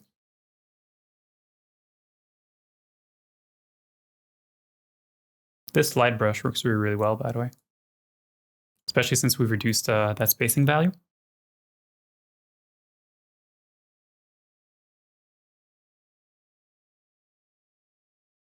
All right, perhaps I can do a few extrusions here to complete the circumference. This particular poly loop right now can either continue straight, which I think is probably the best thing to do, but it could also, I could also do something like this. Could do something like this here too. And then kind of start to build the front of the nose like this. This could work too. So this particular poly loop now is wrapping around and then coming down back within the mouth. So it's kind of nicely isolating it. If I need to add an extra cut here at some point, then you can see that it can be nicely contained. So I don't necessarily hate that. I mean, the holy grail is to, for this particular poly loop around the nostril, would be for it to wrap around itself. That probably is the holy grail, which means that we wouldn't have any poles on the bottom, on the border of the nostrils. Because right now I have a pole here, which is routing this particular poly loop back towards the lip there. So the holy loop, the holy grail, the holy grail would be to have this particular poly loop wrap around itself. We could try. I'm kind of curious. Let's actually give this a try. Let me take these polygons here and just get rid of those. Let me see what it would actually look like if I was to make this particular loop wrap all the way around the nostril. So I'd have to extrude this towards the inside. And then bridge these two together. So this gives us a loop that nicely wraps around the nostril, which is cool. If we want to add a cut, we can do that here. It's going to be nicely contained. I mean, it looks like we just need an extra cut in here, right? So one cut here, and then we can bridge like that.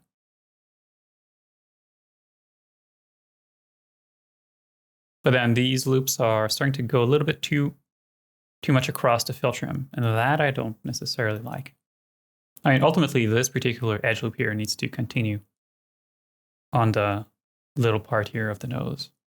That's really what needs to happen. So ultimately, we need to have a cut somewhere. Let me use the cut tool. In fact, let me press K.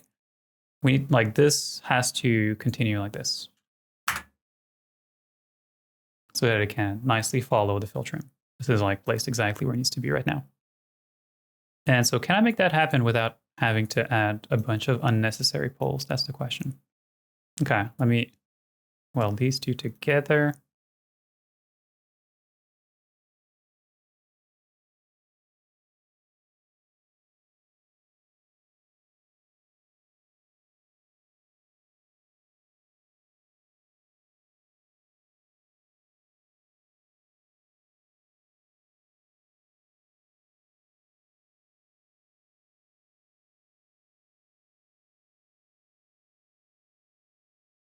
All right, so we've almost solved this. This is almost a solved puzzle.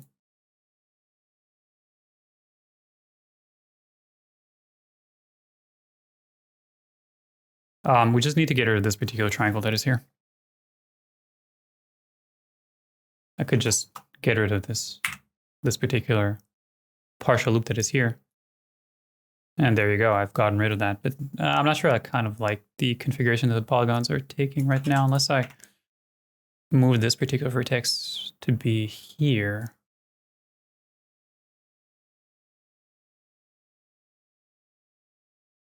Yeah, that works. That definitely works. And with the mirror on,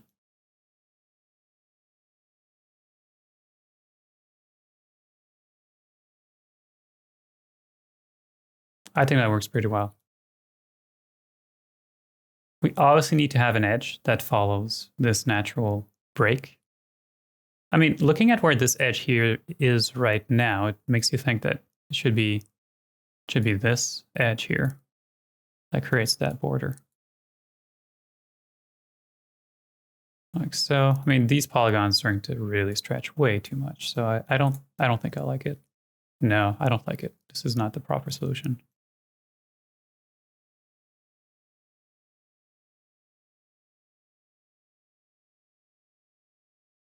I think this edge loop here would be more appropriate.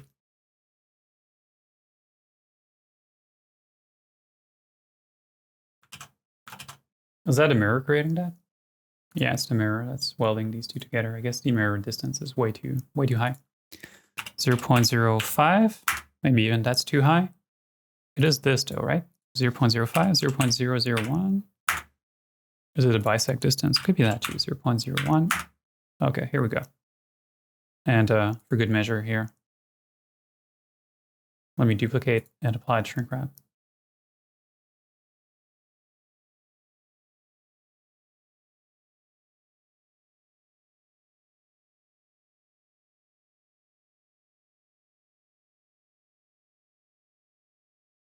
It's okay for some of these polygons here to be slightly stretched. This is a zone that doesn't deform that much, so it's okay if some of these polygons are a little bit more rectangular.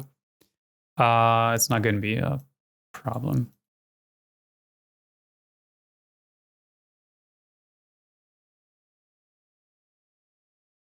You can really see how asymmetric the nose is right now. So the fact that these are all placed where they are is really just a consequence of the high degree of asymmetry that she has within her nose.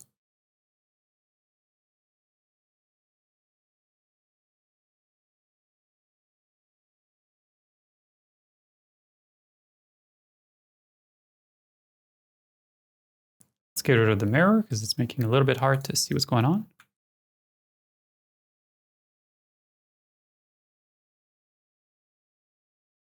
Yeah, so this particular loop here actually nicely wraps within the nostril there. So that's pretty good. If we have to add an extra cut to get a better nose tip, perhaps, it's going to be nicely contained. You know, if I press Control R here, you can see if I was to add a cut here, how it would just wrap within the inside of the nostril. Then we could just merge it somewhere within the nostril itself. So that's actually pretty cool, the fact that this loop here nicely wraps around like that. All right. Now, the only problem we have here is that going up from the tip of the nose to the bridge of the nose, we're going to start to have perhaps a little bit too much geometry here. Some of these edges may need to get reduced or removed because we're starting to have quite a lot of them, which is good for now because we are capturing really the whole ball of the nose. But once we are higher, perhaps past this particular separation here between the nasal cartilage and the one that's here that I forget the name there, but the side of the bridge of the nose, if you will, we may have to reduce and weld some of these edges together. Okay, if I was to just continue these vertically without doing any kind of merging here, I would wind up having something like this. In fact, let me just add one more. And yeah, you can see I have too much geometry right now. We need to kill one of these loops. I think we can follow the border here of the alar cartilage. We can actually follow this particular natural border here and create a little bit of a corner. So here's what we're going to do. We're going to take this particular vertex. We're going to move it down, delete these polygons here. And I want to continue this loop here. I want to continue it so that it wraps like this around the alar cartilage. Let me add an extra cut here. So like this edge here, press F, fill this up, create a little bit of a corner like this.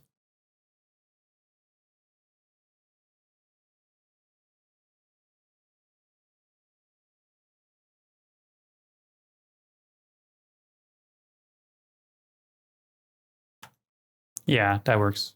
I think that works for me. Perhaps a slight amount of relaxation on this. This is really bothersome, by the way.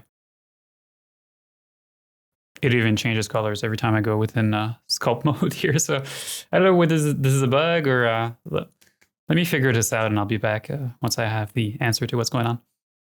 All right, so it turns out these are only face sets, which is the equivalent of polygroups if you're coming from ZBrush. So when we are using the F2 plugin, it seems that it is simply creating polygons that are assigned to a different face set than the ones that are there by default. So this is actually very, very simple to fix. We'll just go to face set here and do a face set from visible to group everything within the same face set. So we've gotten rid of those face sets, but mind you, those face sets will actually be very useful for us later on. In fact, if you take a look at the Outgang base head, I actually have some of those polygroups applied, different polygroups around the lips, around the eyes, because it actually makes it a lot easier first to see where is the placement of some of these important loops. Like this is the nasolabial fold that is right here, or at least this particular edge loop here is supposed to be placed exactly on top of the nasolabial fold. And so the fact that the upper lip is in a different polygroup or in a different face set than the rest of the face simply makes it easier for us to see where that nasolabial fold should be. But let's keep that for another time for now. Let me go ahead here and do that relaxation that I actually wanted to do. You can see when I'm relaxing the ball of the nose here, these edges actually, they move quite a lot. I'm not sure I hate that. If I start to do a relaxation here on the wings of the nostrils, you can see how some of these vertices are moving in a way that is really undesired. So always be careful when you are doing relaxation to make sure that if the geometry does migrate quite a lot, that it is geometry that can migrate as opposed to geometry that you would really want to keep in a very specific location there. But I really don't mind what's actually happening right now. Even here on the nostrils, on the wing of the nostrils, I actually don't mind what is happening here at all right now.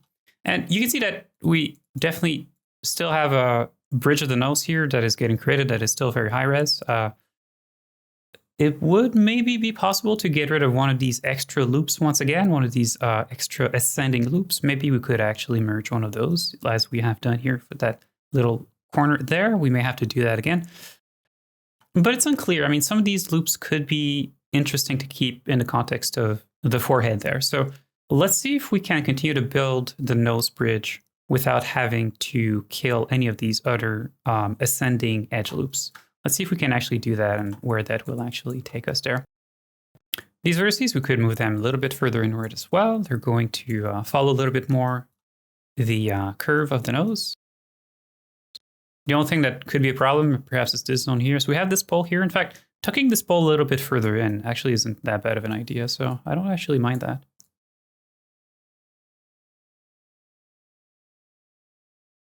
And these polygons here can start to expand a little bit or start to diverge from the center here a little bit because we have all that geometry that's going to come up from the nose, which will make that zone extra dense. All right, let's go ahead and continue the nose bridge.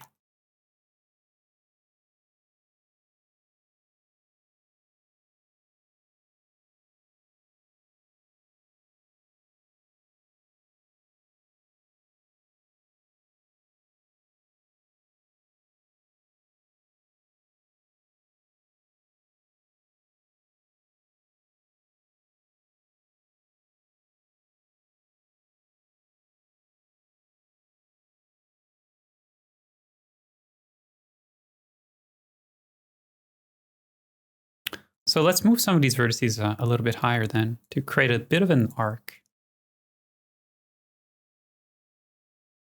Something kind of like that. Then let's use our slide brush. In fact, move this vertex here in a little bit. Let's use our slide brush. Just slide these here a little bit vertically. I'm not smoothing right now, I'm just sliding.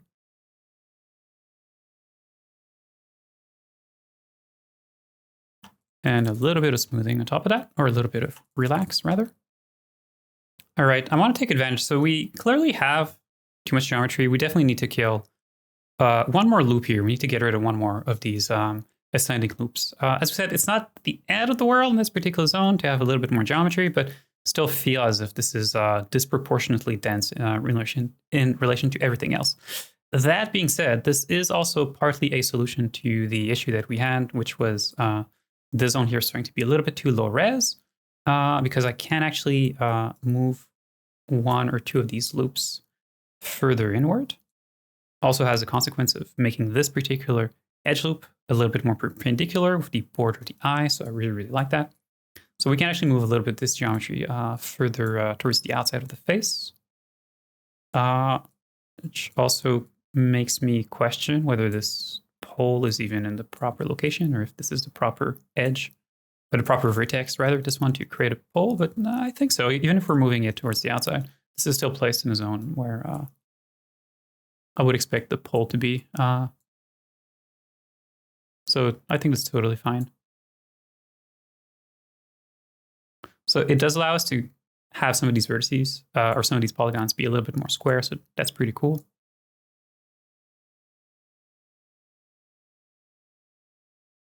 We are quite far from the natural corner, though, I do have to say.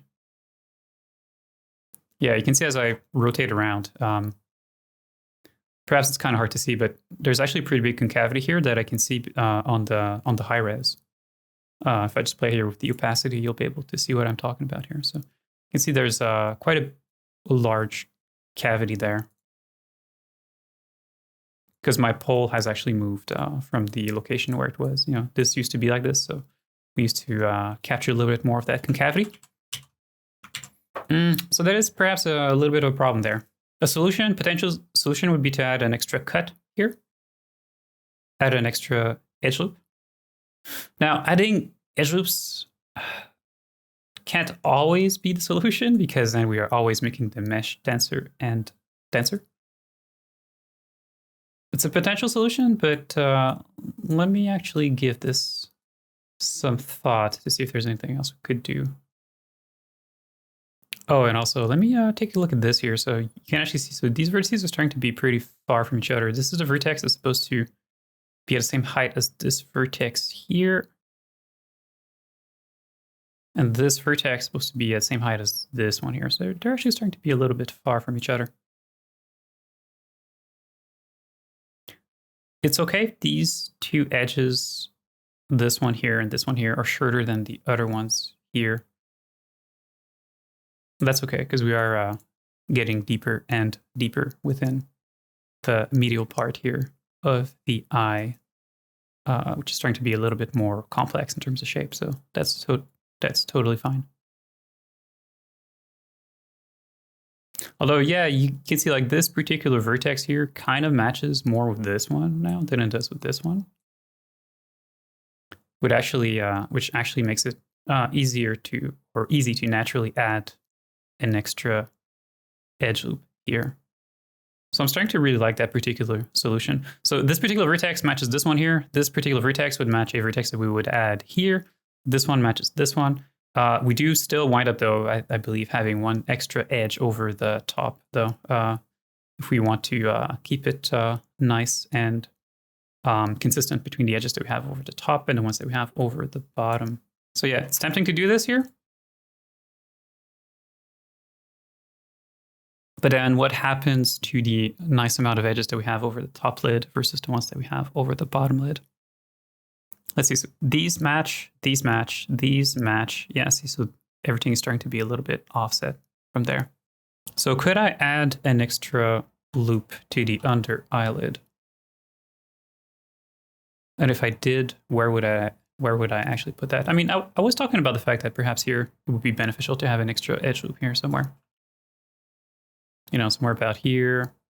This one here would continue down towards the mouth, but I don't feel as if the mouth needs extra geometry right now.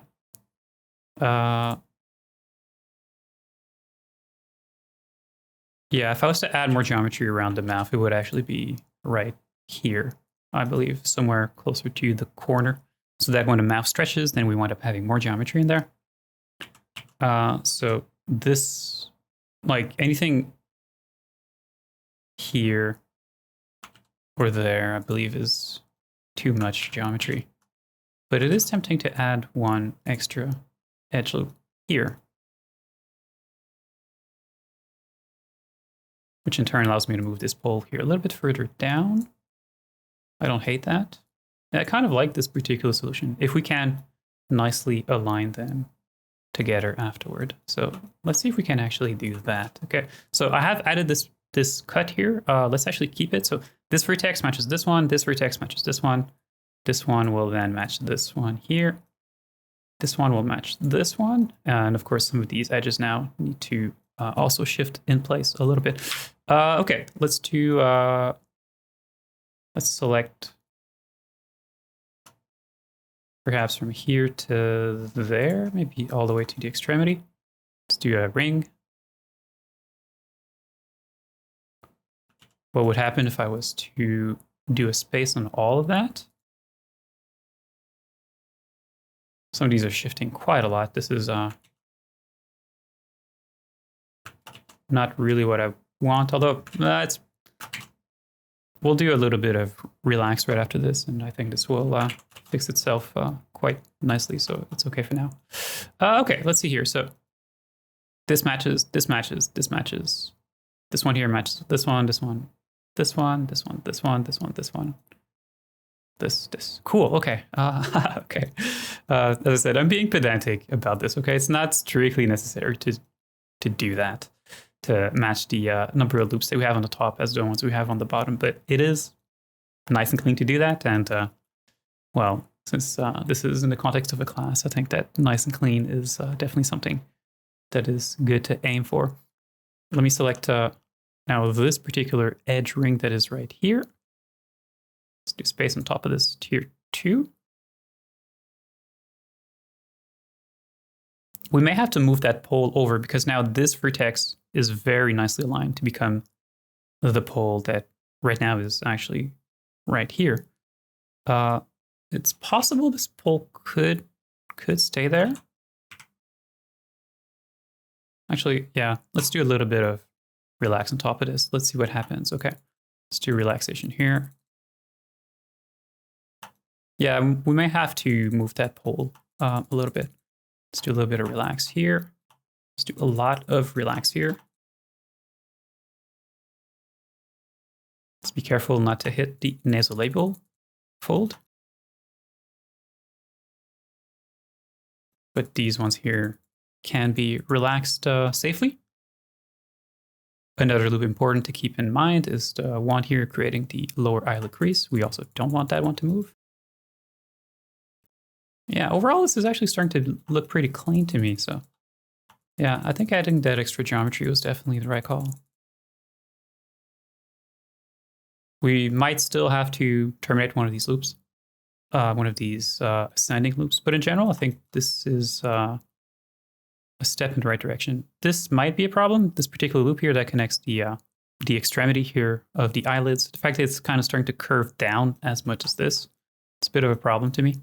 But we could actually just slide it further up, you know. Like ultimately the relax, you know, it's going to push polygons in some direction, which may not necessarily always be the one that you want. So it's a great tool to use, but you always need to question the result that it's going to give you.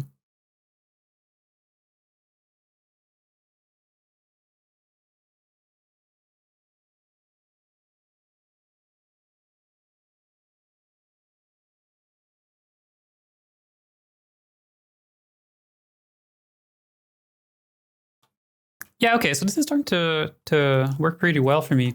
As I said, it's worth to ask ourselves whether the pole that is here needs to move by one vertex further inward? It's worth to ask that question. And if we did, what would that look like? So let's do a cut here.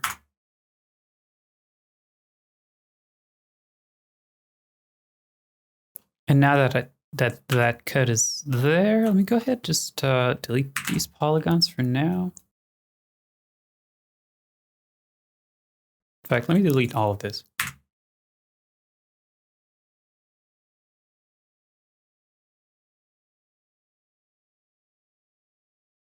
Yeah, I think that's the right solution, because by having the pole one vertex further inward, it actually gives us an extra edge that we can play here vertically, which in turn starts to give us those nice square polygons that we have been looking for. For the outside, this is still very much something that needs to be addressed. It's probably still too low res, but once again, we'll deal with that later on. I mean, there's definitely a lot of curvature here, right? So definitely an extra edge here would be beneficial. Let's press Ctrl R, add one here, which makes so that I am once again creating some of these rectangular polygons, but it's okay for now. Let's go ahead and close this off.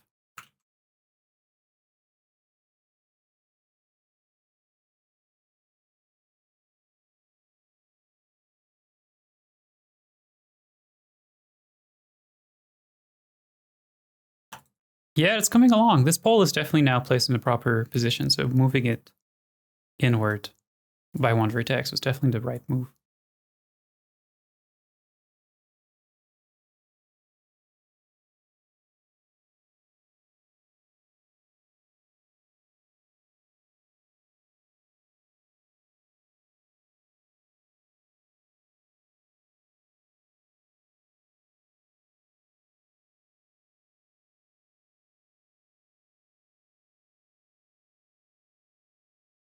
Looking at the shaded model, our sunglass edge loop is still placed right under where the eyebrow is. So that's pretty cool. This will sooner or later have to be moved further up to the top of the eyebrow. That sounds pretty good to me. Now the question though is, will we need another edge loop over the eyebrow? That is a possibility. Yeah, this is starting to be very, very low res. If you take a look at this zone here, this is too low res. We definitely need to have an extra cut here of some kind to properly support the curvature of the brow bone. I mean, I've kind of set myself up to do that. So let me just add that extra cut then. Let me press Ctrl R, add that loop right here. Let me make sure that things are not merging here on the inside of the mouth. Yeah, that's fine. Okay, so we add that extra loop here. Let me add an extra loop to the bottom as well. Let me turn off auto merge for now. Add that extra cut here. And then let me move these vertices much further up than where they currently are. And let's break out the relax brush once again. I'll do a bit of relax here, but then I will also take the slide afterward functionality and slide these so they are back in contact with the nasolabial fold.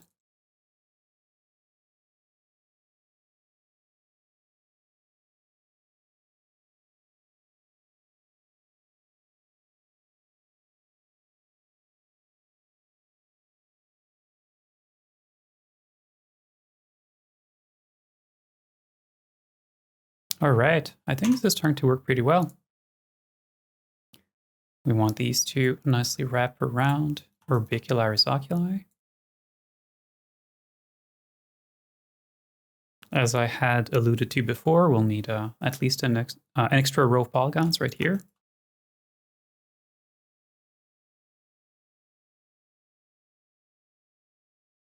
And now this, we can wrap it around. It may not be necessary. I guess I'm still debating whether I need to add an extra cut here or not. Because truth be told, like here we are migrating over to the temples, and the temples are pretty flat, so Even if this is somewhat low res, it's probably not going to be that much of an issue.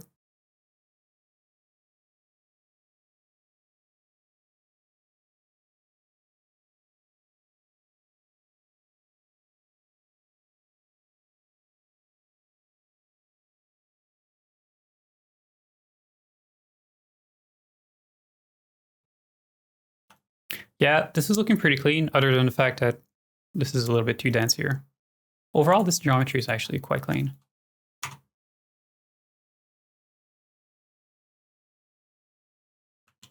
And where are we in relation to the eyebrows? It's not strictly necessary that we have a loop right under and right over where the eyebrows are, but what is necessary is for the eyebrows to be supported in terms of their flow.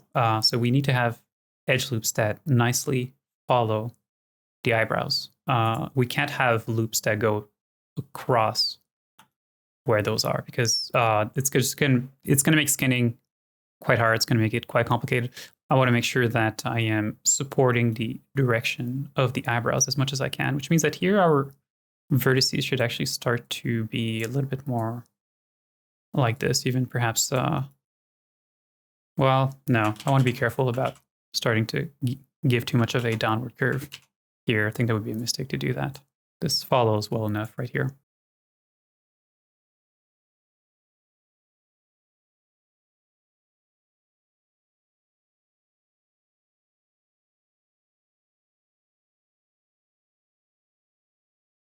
By the way, let's be careful about the placement of these vertices here.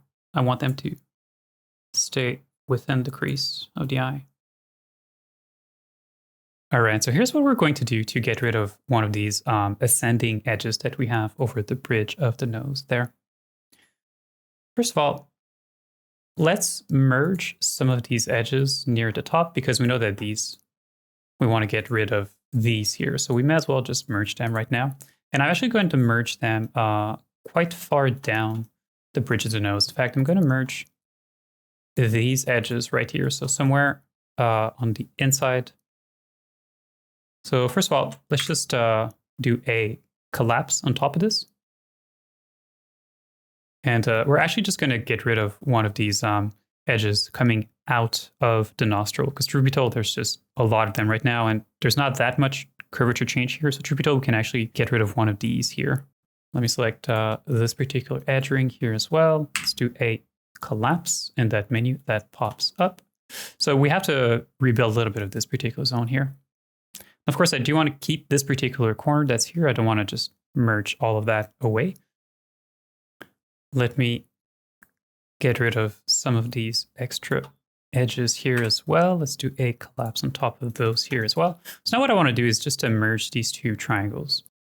So I want the loop that is right here to become the loop that is here, or the edge that is here. So I kind of want to shift this particular edge over there. So let's use the cut tool. Let's cut from here to there.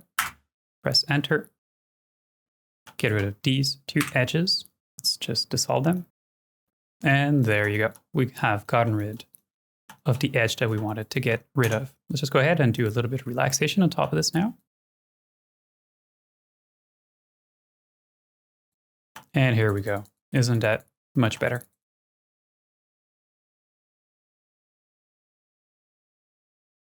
These edges here, let me just select all of them. Let's do a space on top of those.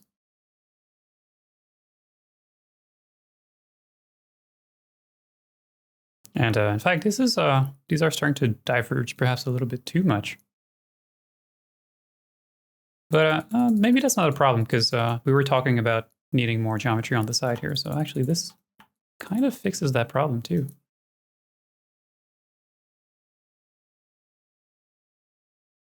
Yet again, this corner needs to be moved inward a little bit. Okay, yeah, I think that spacing was actually a little too extreme.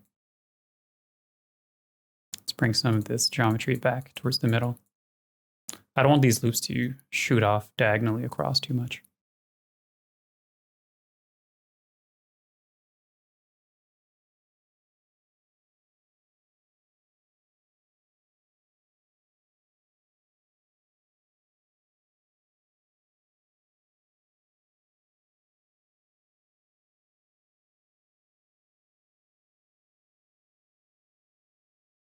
All right, I'm still concerned that this zone here is still a little bit too low res. I believe it's this edge loop here is just a little bit too high. This zone is still a bit of a problem to me. Actually, I know how we can fix that because yeah, I mean this vertex needs to be moved up a little bit. You can kind of see as I rotate around, we're getting like this particular vertex is kind of starting to cave in where our hole is. So it's actually a little bit of a problem. But at this point, I think the solution is not even about the placement of the loops on the forehead as much as it is the amount of loops that are within the sunglasses, so to speak. So we have mentioned before that sooner or later, we definitely want to add more geometry there. I mean, we obviously have to properly support the crease that we have here. So this will have to become a lot more high res so that we can have a little bit of geometry to wrap around the skin fold that we have over the upper eyelid crease and to go inward a little bit. So sooner or later, we will need more geometry here. So let's actually go ahead and add an extra loop in here right away. And then let me select these three edges here. Let's go ahead, select the ring from that. Let's do a space on top of this, which also means when I will be doing a relaxation afterward, that these will have tendency to push a little bit higher if I do a relax right here. There you go.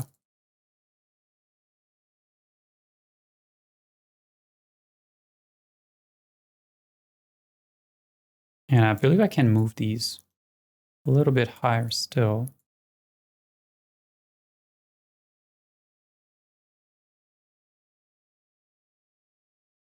And this vertex, well, I'll just keep shifting around, right? If I click on it, it does move quite a lot. Oh yeah, take a look at this before and after the shrink wrap. It's actually quite a bit of difference right now. So yet again, let's duplicate our shrink wrap. Let's apply it.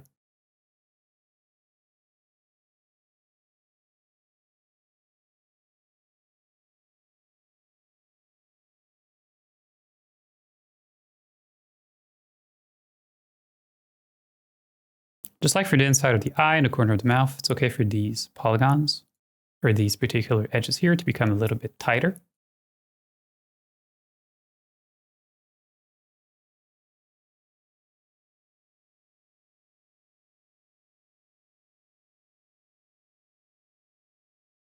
I'm slightly concerned by the size of these polygons right here. They are quite stretched as rectangles, so it's a bit of a problem. By the way, one thing that's starting to bother me here, not having a particular edge loop that goes, creates the lips here. In fact, I mean, I think we need two of those, in fact.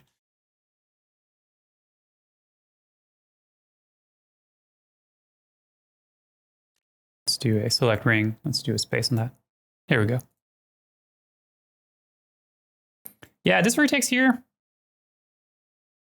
I keep fighting with its position, but I mean, looking at it right now, I think it's placed where it needs to be until next time that I do a relaxation of the surface there, then it's going to shift around yet again.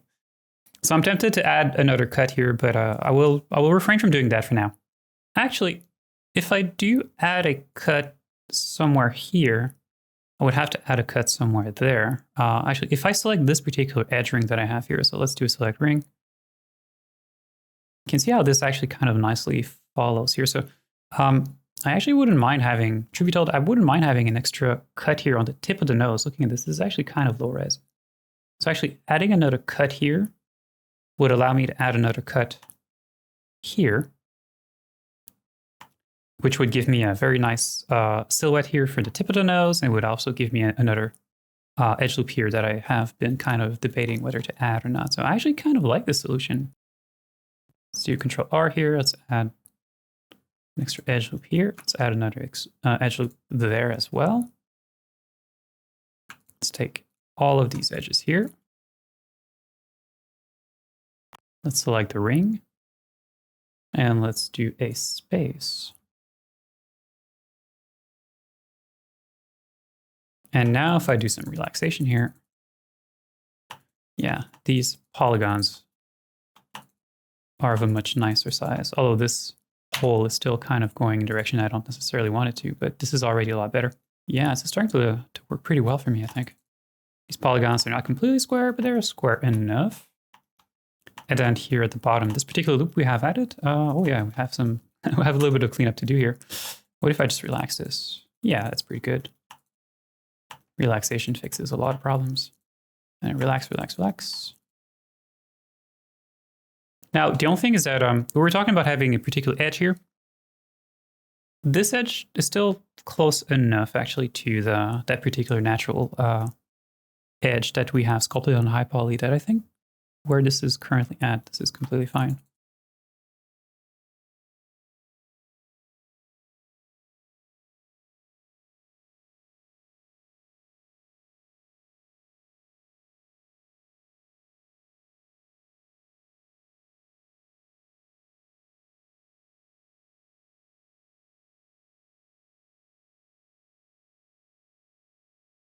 I'm starting to feel it. Let's see the, still want to check where the eyebrow is. Okay, this is the only thing, the loop that we had talked here that was directly on the bottom of the eyebrow. So this particular loop here that used to be under the eyebrow. You can see that now it is in the middle of the eyebrow, which I think is completely fine. As long as our geometry still follows the flow of the eyebrow, then it's okay for this to be a little, to be over the eyebrow. In fact, let me actually move this geometry towards the outside here a little bit. Make sure that it is nicely following the curve of the eyebrow.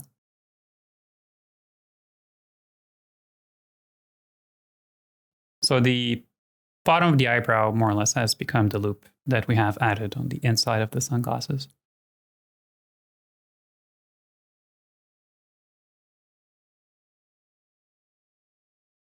I'll be honest though, I'm still tempted to maybe play around with the position of this particular pole that is here, maybe bring it further down here. I'm still tempted to try and do that.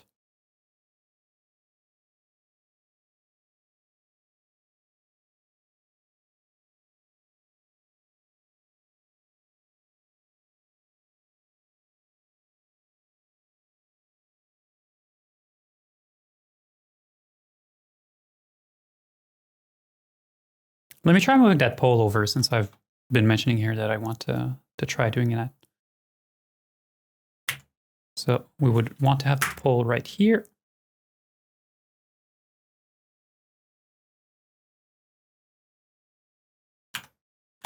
Let's erase all of these.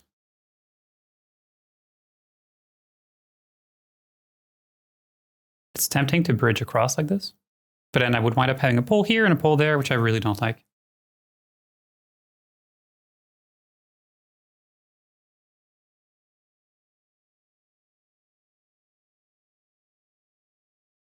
If I was to get rid of this edge here, and so that would give me a space for a triangle, that gives me a choice afterward, which is either to merge this edge loop here with this edge loop running down to get rid of the triangle.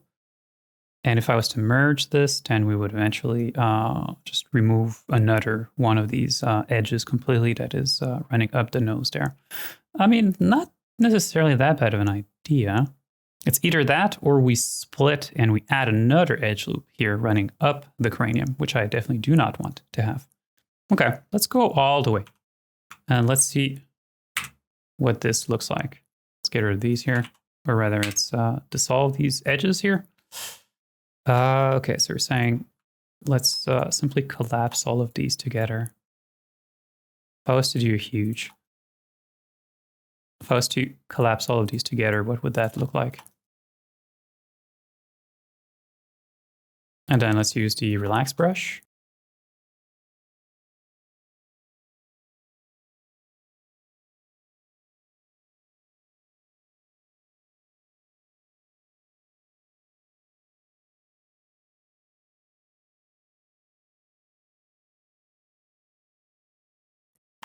It's not a bad solution because, truth be told, I am winding up with polygons here that are a lot more consistent. So we've actually gotten rid of two of these ascending edges that we had.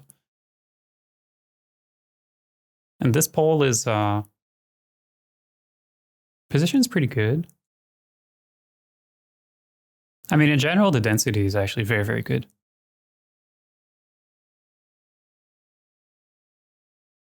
Now, believe it or not, I'm starting to feel like as if we should get rid of one of these ascending edges here over the eye. These vertices match, these match, these match, these match, match, match, match, match, match, and match. Okay, so yeah, if I was to get rid of one of these edges on the upper eyelid, I would actually have to remove one of those on the bottom. So yeah, I'm not sure I like that. Because I do feel as if we could get rid of one of these loops here, but I don't want to get rid of any of the loops over the cheeks. So more or less the only edges we could get rid of on the bottom lid would be, this is pretty much the only poly loop we could merge here.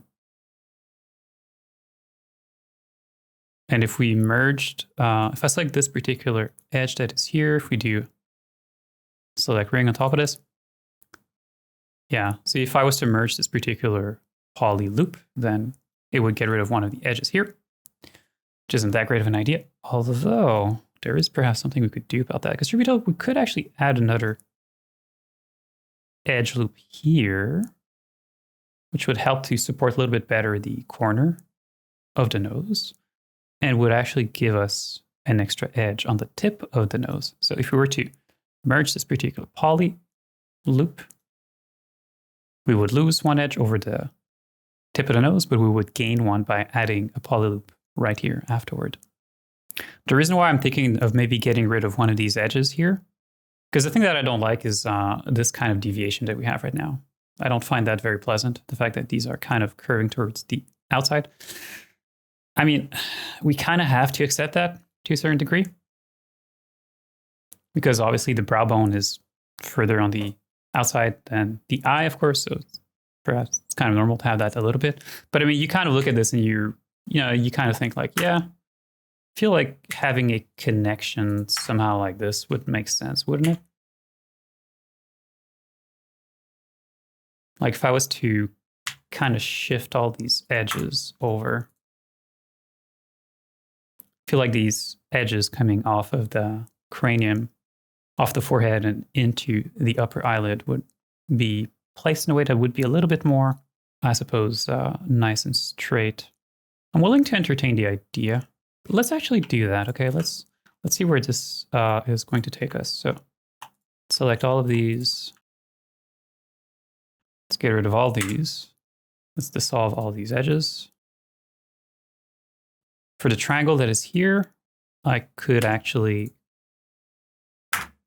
do a cut like this. The only problem is the triangle that we have here, but I think we can deal with that. Let's do a little bit more relaxation. So maybe just a little bit of relaxation, but not too much. Just a little bit of relax, just like that.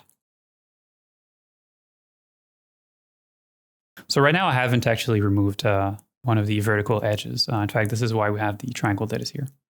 And these edges need to stay where they are. So one thing I could do here is just add a cut like this. So like these. Now get rid of those. Yeah, see, so these are already kind of a little bit straighter, which is kind of nice.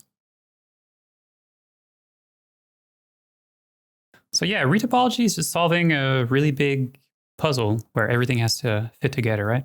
And the more edges that you add, the more that you have to deal with the consequences of those, and you have to make sure that they are routing at the proper location. So in fact, right now we haven't actually removed one of the edges from the upper eyelid. We only have shifted them over.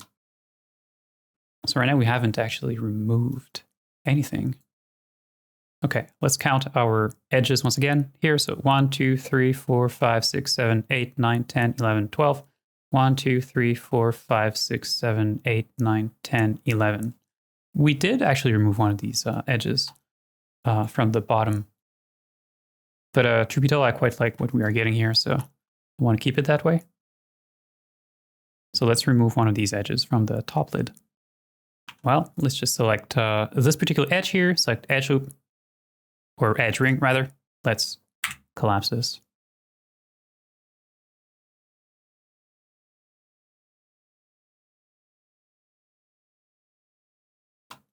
Yeah, this is working pretty well. I'm starting to be pretty happy with this.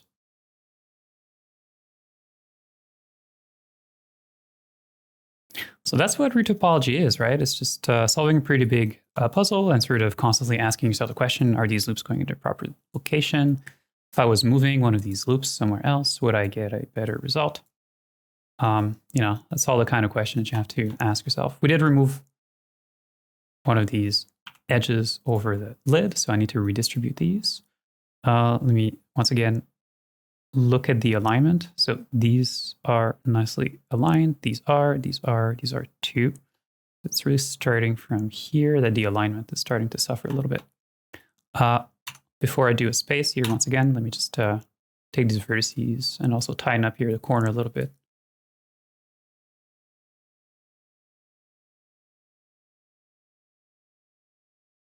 Let's do a space on these. And let's do a space on all of those all the way up here. Select the ring. Do a space. There you go. Now they're starting to curve towards the outside yet. Once again, as we said, a little bit of that is fine. I think this is totally fine. Perhaps one thing I could do is slide these further towards the outside just a little bit.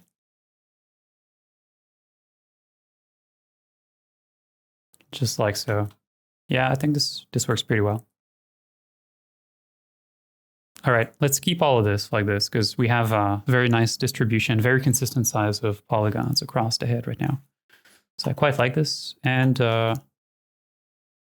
we have yet, though, to add the loop that we wanted to add right here. So let's do that. I want to have a loop here so that we can just have a little bit of a better definition to the corner here, because when you look at nostrils, they often kind of wrap inward here a little bit. So I actually kind of want to capture, if I can, a bit of an angle change here, which is where this particular loop becomes interesting. So I've just added this particular loop here.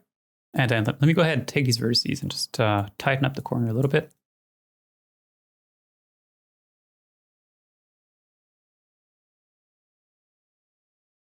And I want to, so the edge that I have added here, I actually want to kind of forcefully slide it down a little bit because I want to make sure that the tip of the nose is nice and high res.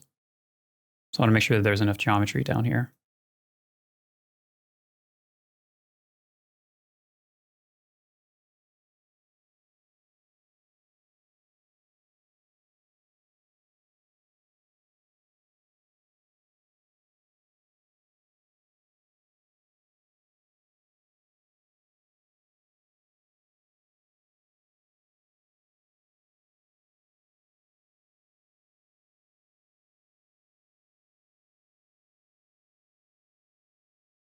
Let's go to face here. Let's yet again do a face set from visible. Here we go. Let's complete this particular loop that is here so that we can wrap around the mask of the face and complete the mask of the face.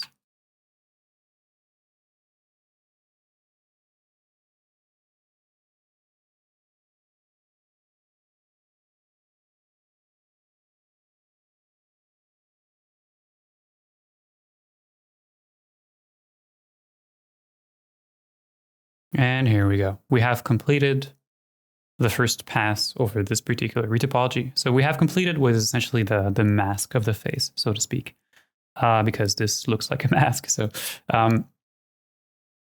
yeah, this is obviously the most critical part of the retopology is all of this.